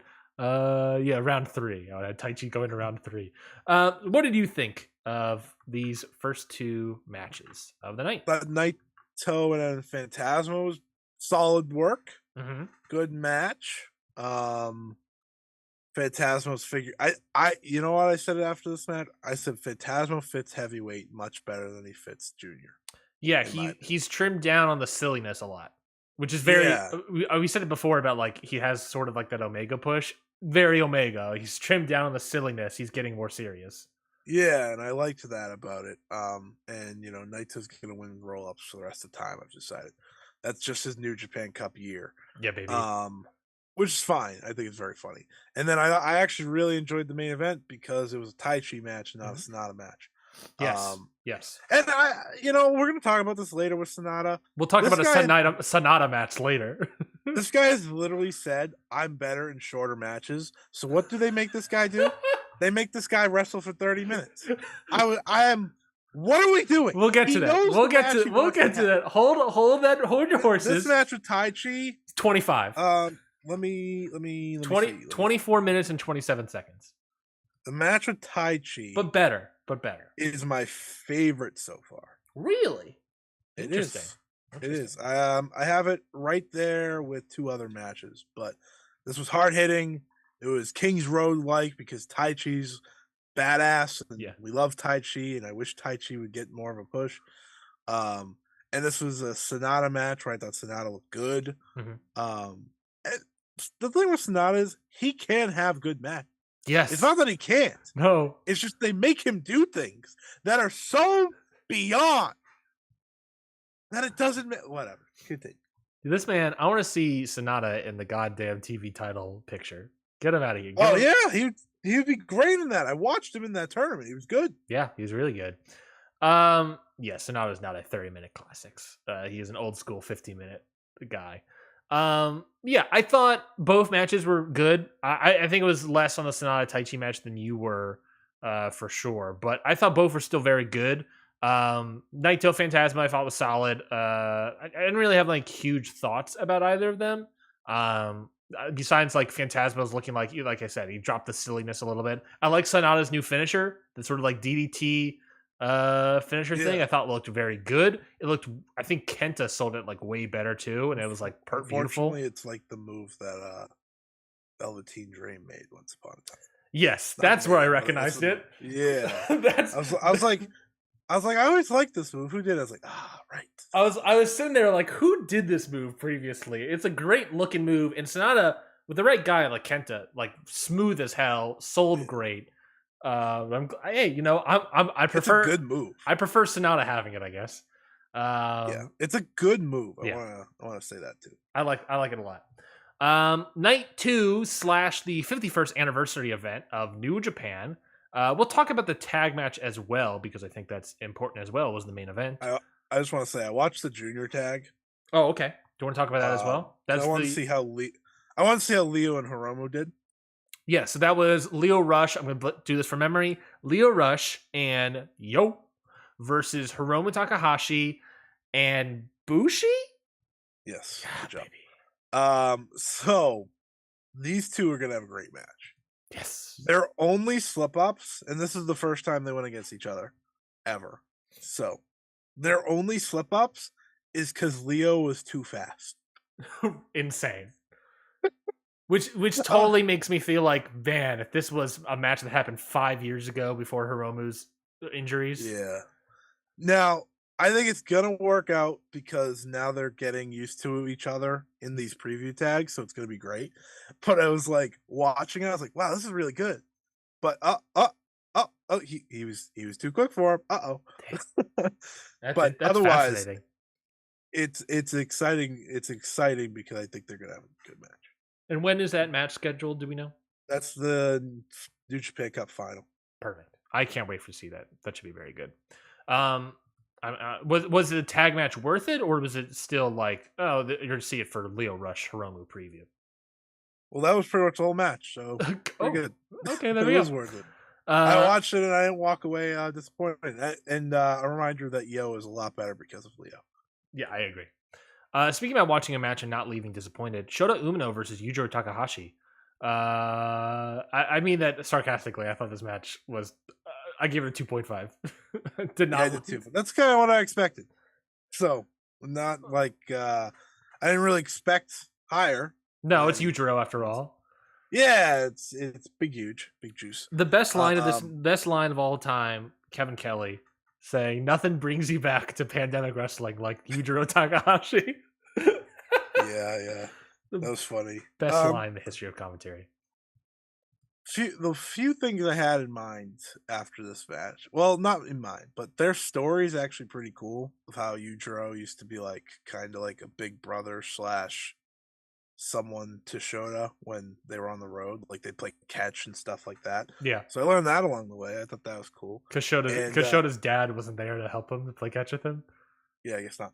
And the other thing is, I need Shota Umino to get rid of the goddamn Death Rider jacket. Yeah, it looks silly more than ever. I need him to get rid of the jacket. I need him to get a new finisher.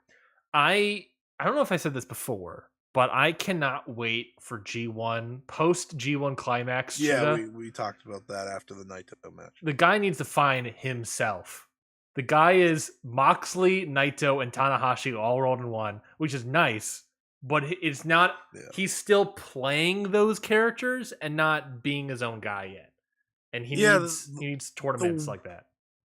The one thing I think he does have that is definitely him is kind of like the burst, if that makes sense. Yes. Like he has a great burst about him that obviously none of those three have. Yes. He's a great hot tag. And maybe that's old age too for two of them. True. But I think that does benefit him a lot. And if he is able to turn that into, of course, more of his own thing, it'll work out. Though, and we'll talk about it, seeing him in the ring with Tanahashi in that tag match that they had yesterday, I was like, holy shit. Yeah. If they could have just put in a guy in a machine and printed him out to look just like this man. He's a clone. That is what Shota Umino is. And having a clone of Hiroshi Tanahashi, not a bad thing. Not bad at all.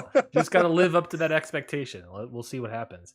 The other match that happened on this event for New Japan Cup, David Finlay versus Tomohiro Ishii. So this was the re-debut, you could say, of David Finlay, dyed hair and all, coming out with Gato, no less, taking on Tomohiro Ishii. So what did you think about David Finlay's new look and his Bullet Club formal association?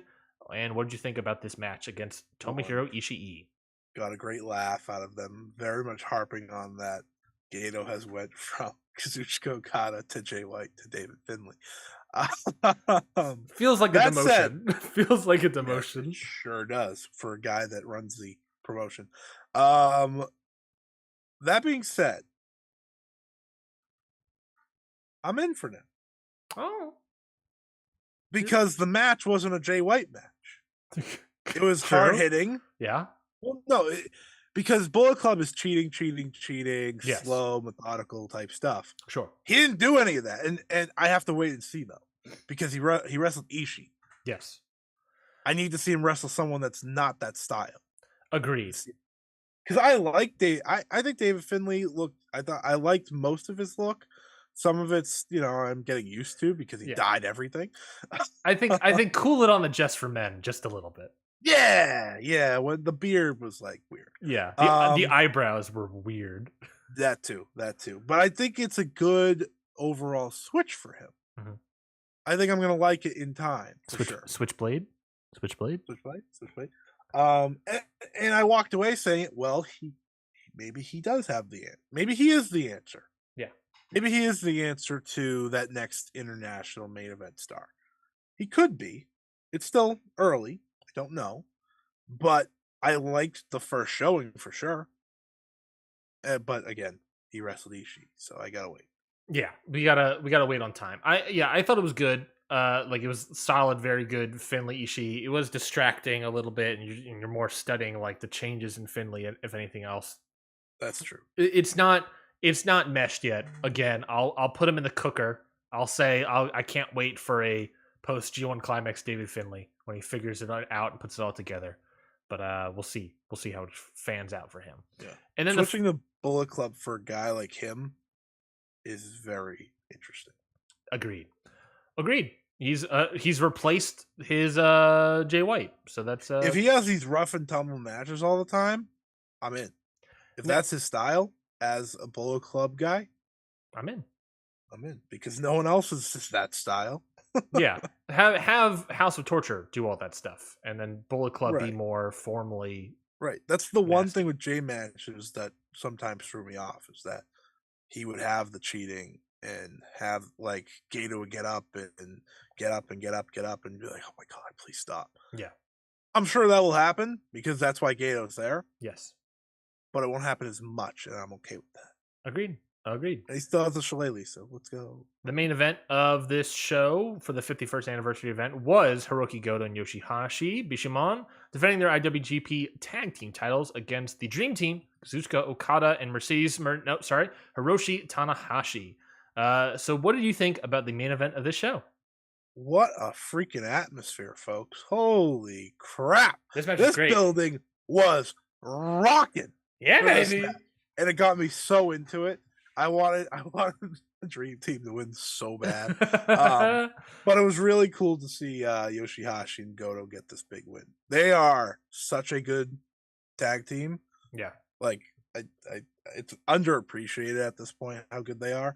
Um, it's a great match. I don't have much else to say. I mean, it's exactly as you'd expect it. If the big dream team was going to lose, this is exactly how you expected it to go. Yes. I liked Okada's viciousness, and I liked how he worked at Tanahashi, and I do hope we get that reign eventually because I think it'd be silly not to. Maybe have. I doubt they'll ever have them do like a tag league or anything because Okada's just sitting there waiting for Wrestle Kingdom because for obvious reasons. Yeah. But man, these two, him and Tanahashi have some fun chemistry together, which I saw in 2 matches this past week.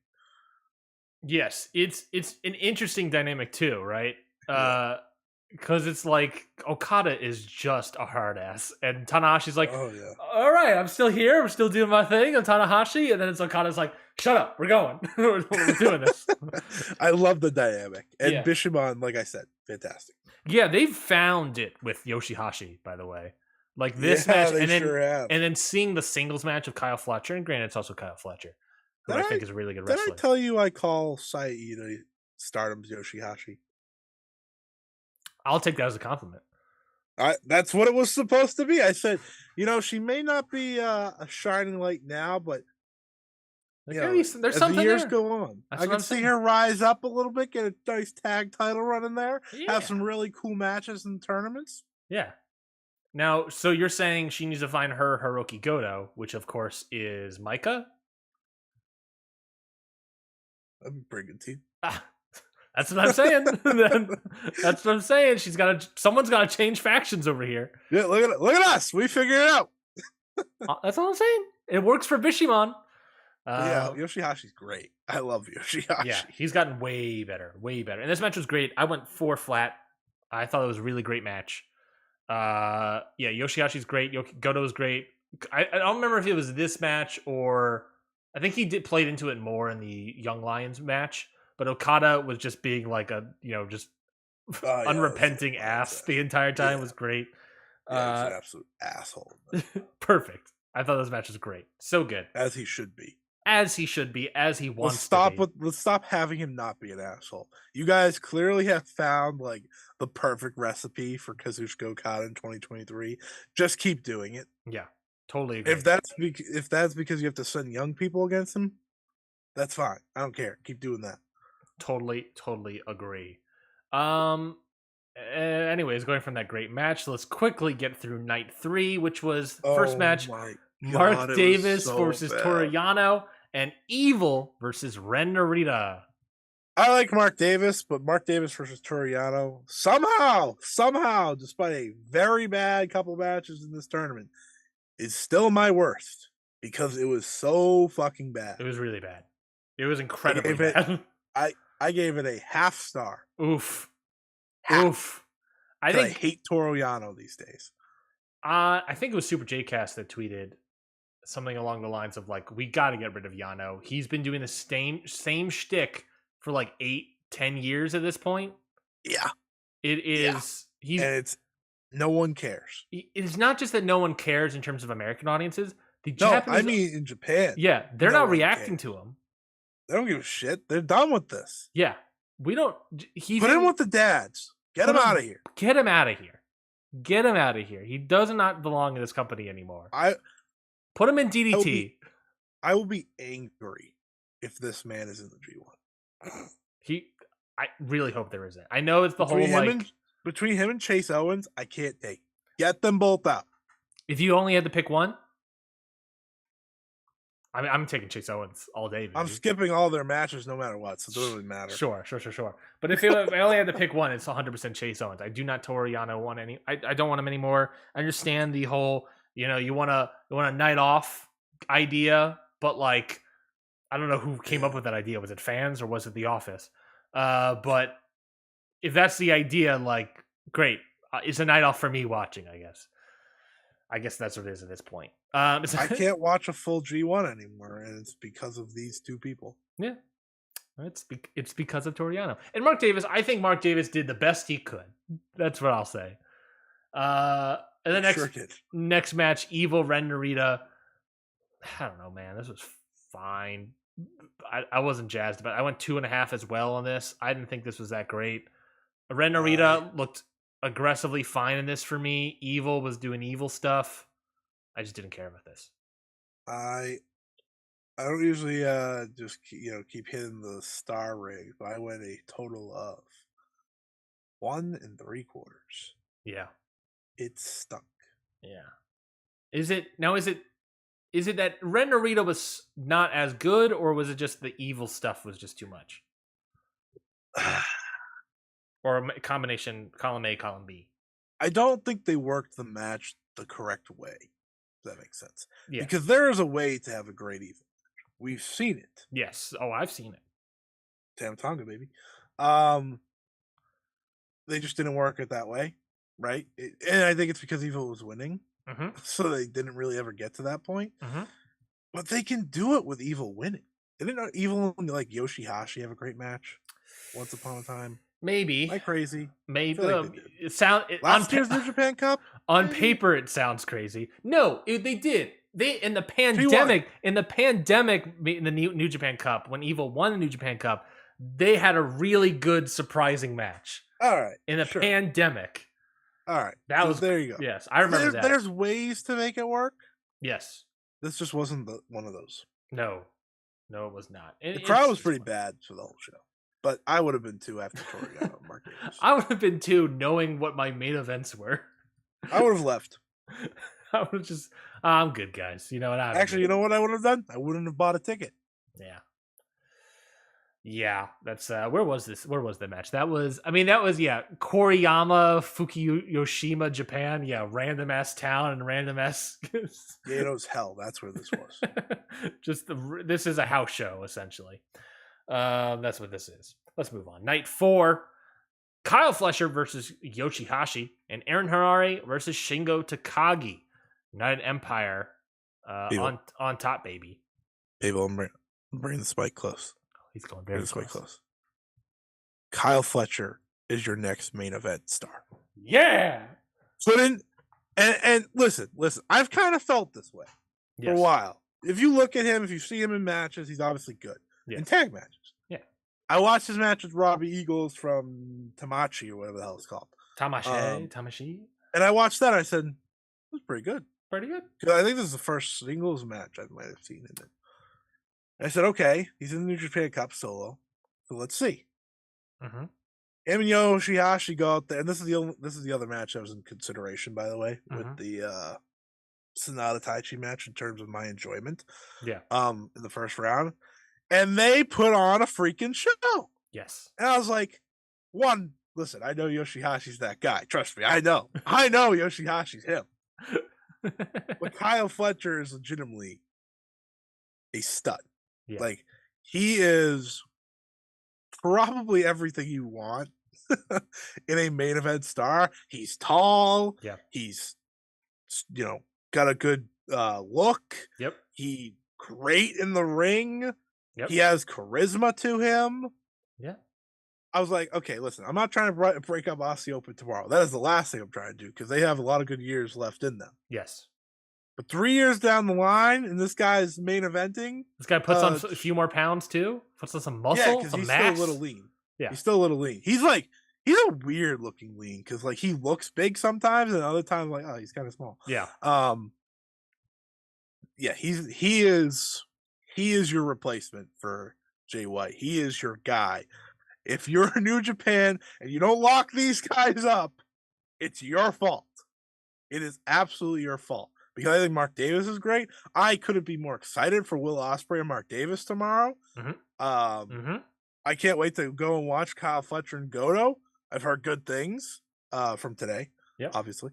So yeah, this guy, if you're gonna get anything out of the first round of this tournament, it's that Kyle Fletcher is a future main event star. Yeah, this match was great. Kyle and he's the perfect wrestler that I like of running with purpose. And I don't mean kind of flashy. Those running, I'll call them leg lariats that he does. Fucking chef's kiss. beautiful. It's running His with legs are purpose. so long. So good. Running with purpose and just clips this guy constantly. It's just so good. It has V-trigger energy to me. That's what I'm saying about that move. It's so good. Looks great every time. It's so crisp. I want to see more of that. Yoshihashi has been really good as well. God, Kyle Fletcher, man, you're right. He is someone. He's got it. There's a dog in him, and I like what I'm seeing. And yeah, I want to see more Aussie Open stuff. I want to see more of that tag team because I love Mark Davis. But you can also obviously see what this company sees between Mark Davis and Mr. Aussie Open over here, Mr. Aussie Arrow over here, Mr. Aussie Open, he calls him. Yeah. This is the Kyle Fletcher love fest. This guy. Yes. He's only 24. Yeah, he's got it. He's something. He's future. He absolutely has it. I mean, Mark Davis. I really want to see how well Mark Davis does in the Ospreay match. Granted, it's Ospreay. Ospreay can have a 4-star match with anybody. But nope, can't do it with Yano. Not a chance. Can't do it. Can't do it.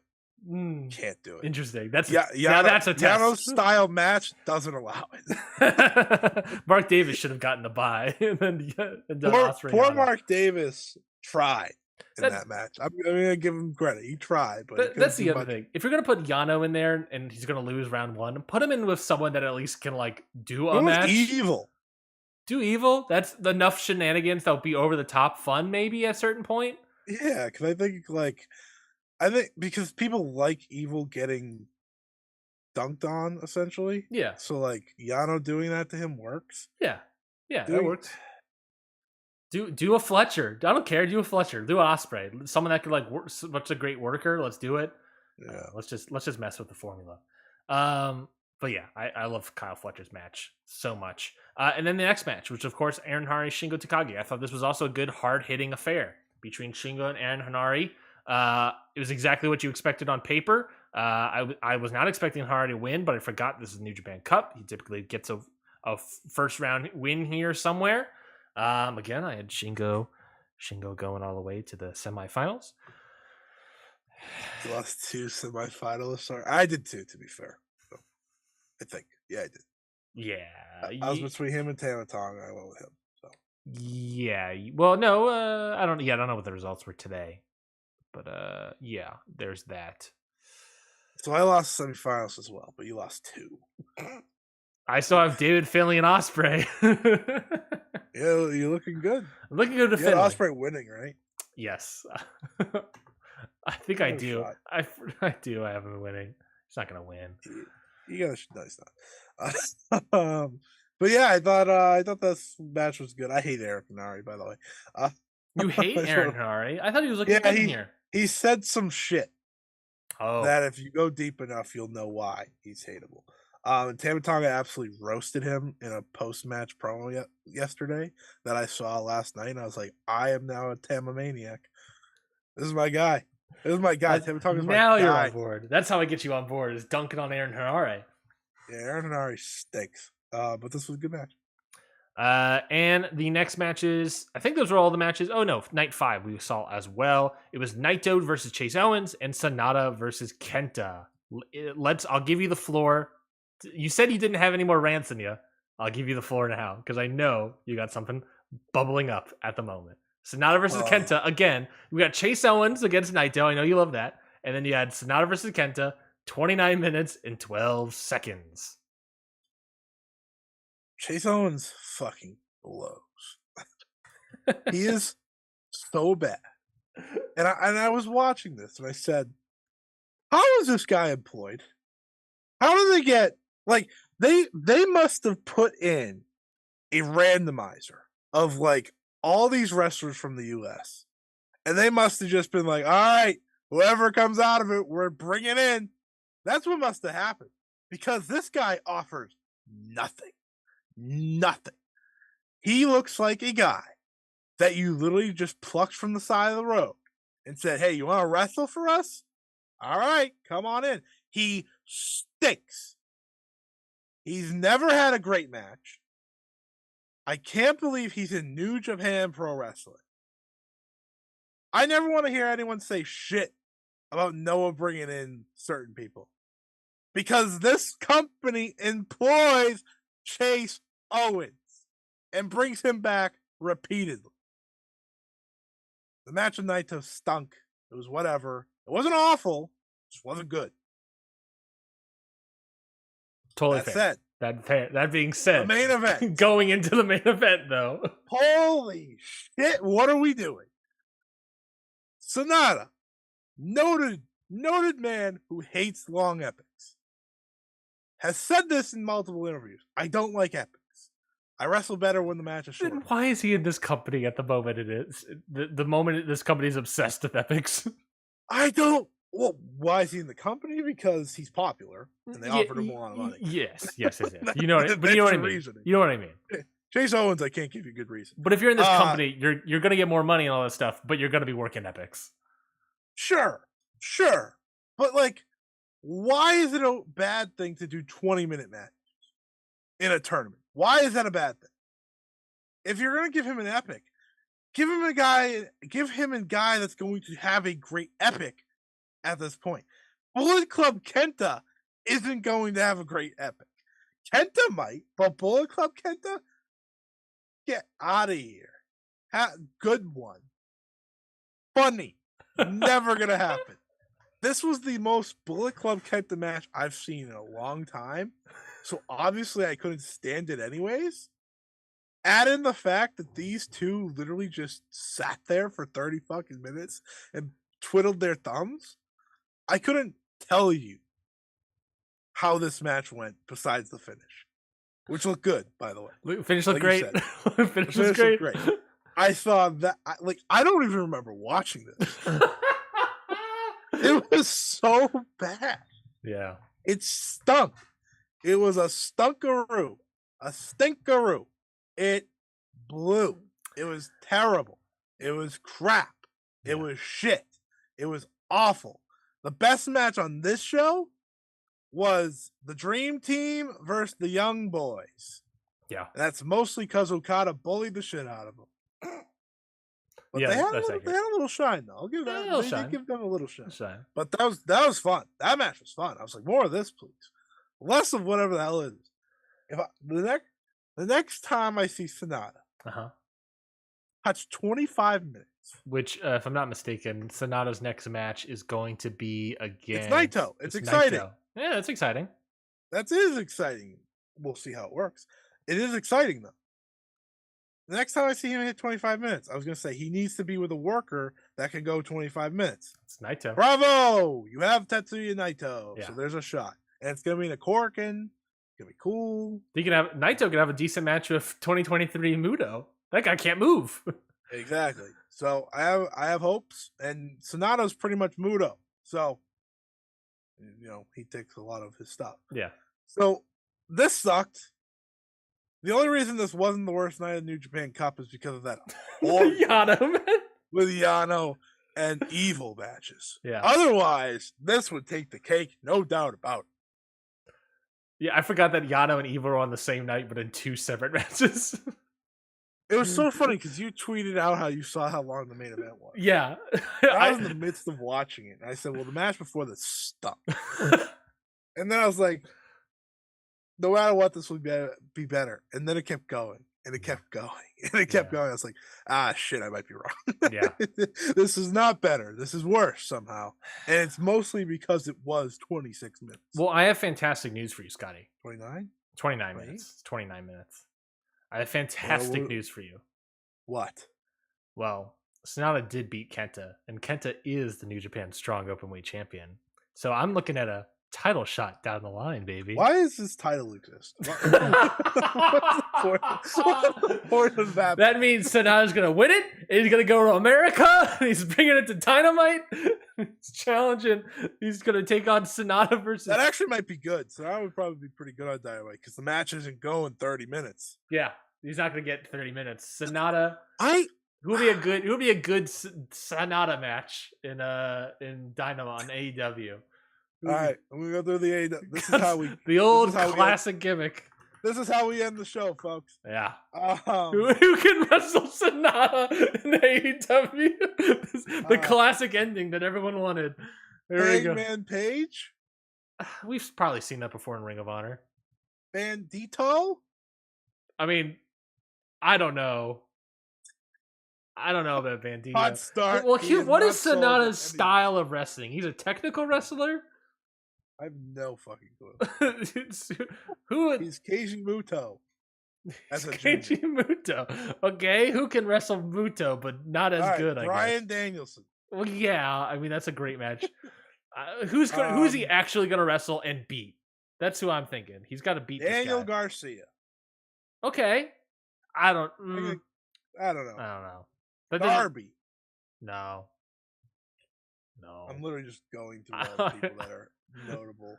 And Helico. How dare you say that? Kyle O'Reilly. All right. That could be fun. Kyle O'Reilly. That could be fun. Because that's like Kenta, hard hitting, Yeah, we do more hard hitting real stuff. Kenta, not this Kenta. Pack. Pack? I think they'd work. They do a sprint. Yeah, obviously. If they do a sprint, it could be good. It could be good. I'm really looking at this, and who is someone I'm looking at this roster and really be like Trent Beretta.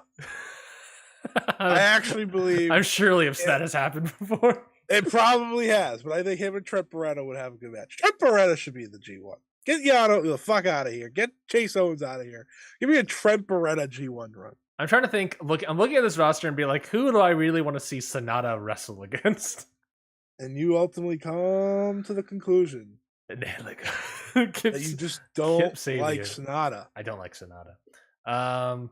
Real looking.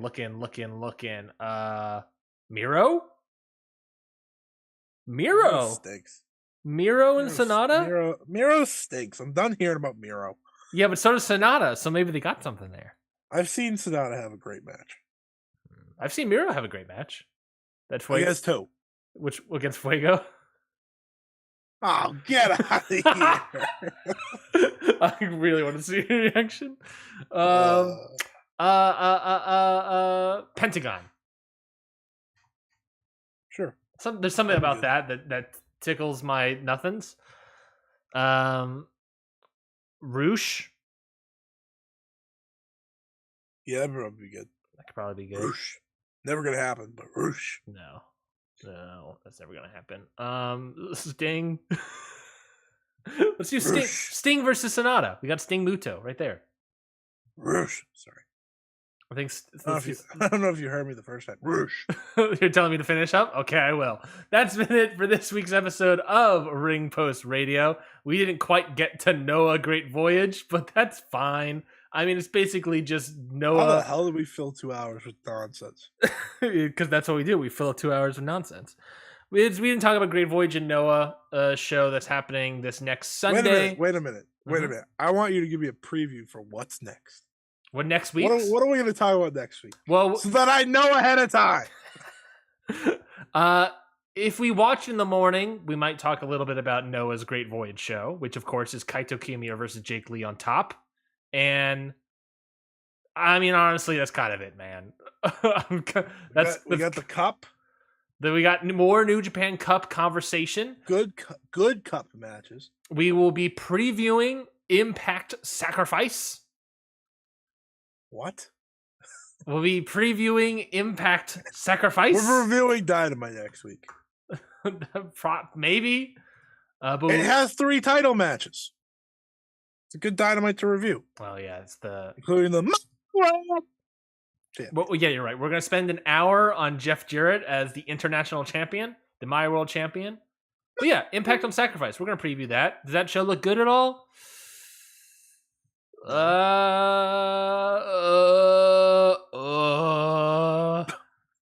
We'll talk about it. We'll talk about it, folks. That's your teaser. That's your teaser for a preview. But we'll talk about it more next week. And whatever other news is going to happen in the world of professional wrestling. Scotty, anything to plug? And what is your match of the week? Just follow me on the Twitter machine at Scotty Wrestling. I'm not even gonna plug this week. I don't think. Maybe. Probably not. Maybe. No, I don't. Follow Scotty on Twitter and check out his upcoming 5 interviews because this man's a machine. He's the Brian Cage I of got us all. 5 interviews this week. Mr. Get his shit in. They're all recorded. Nope, that's not true. 4 of them are recorded, which means 4 of them I gotta. Thinking of questions is hard, man. Anyways, my match of the week was Athena versus Willow Nightingale from Ring of Honor. Yeah, you wrote a little article about that. Ring of Honor Club TV. I just learned that it's called Honor Club TV. Yes, ROH on Honor Club. Very HD Net era titling there. I like it. Ring of Honor's great. I enjoy it on a week-to-week basis.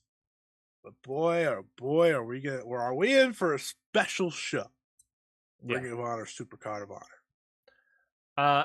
My plugs this week are you can follow me. I actually don't want you to follow me on Twitter. I want you to block me, and I'll tell you where to block me and how to spell that. So again, go to your block list on Twitter. It's at THE.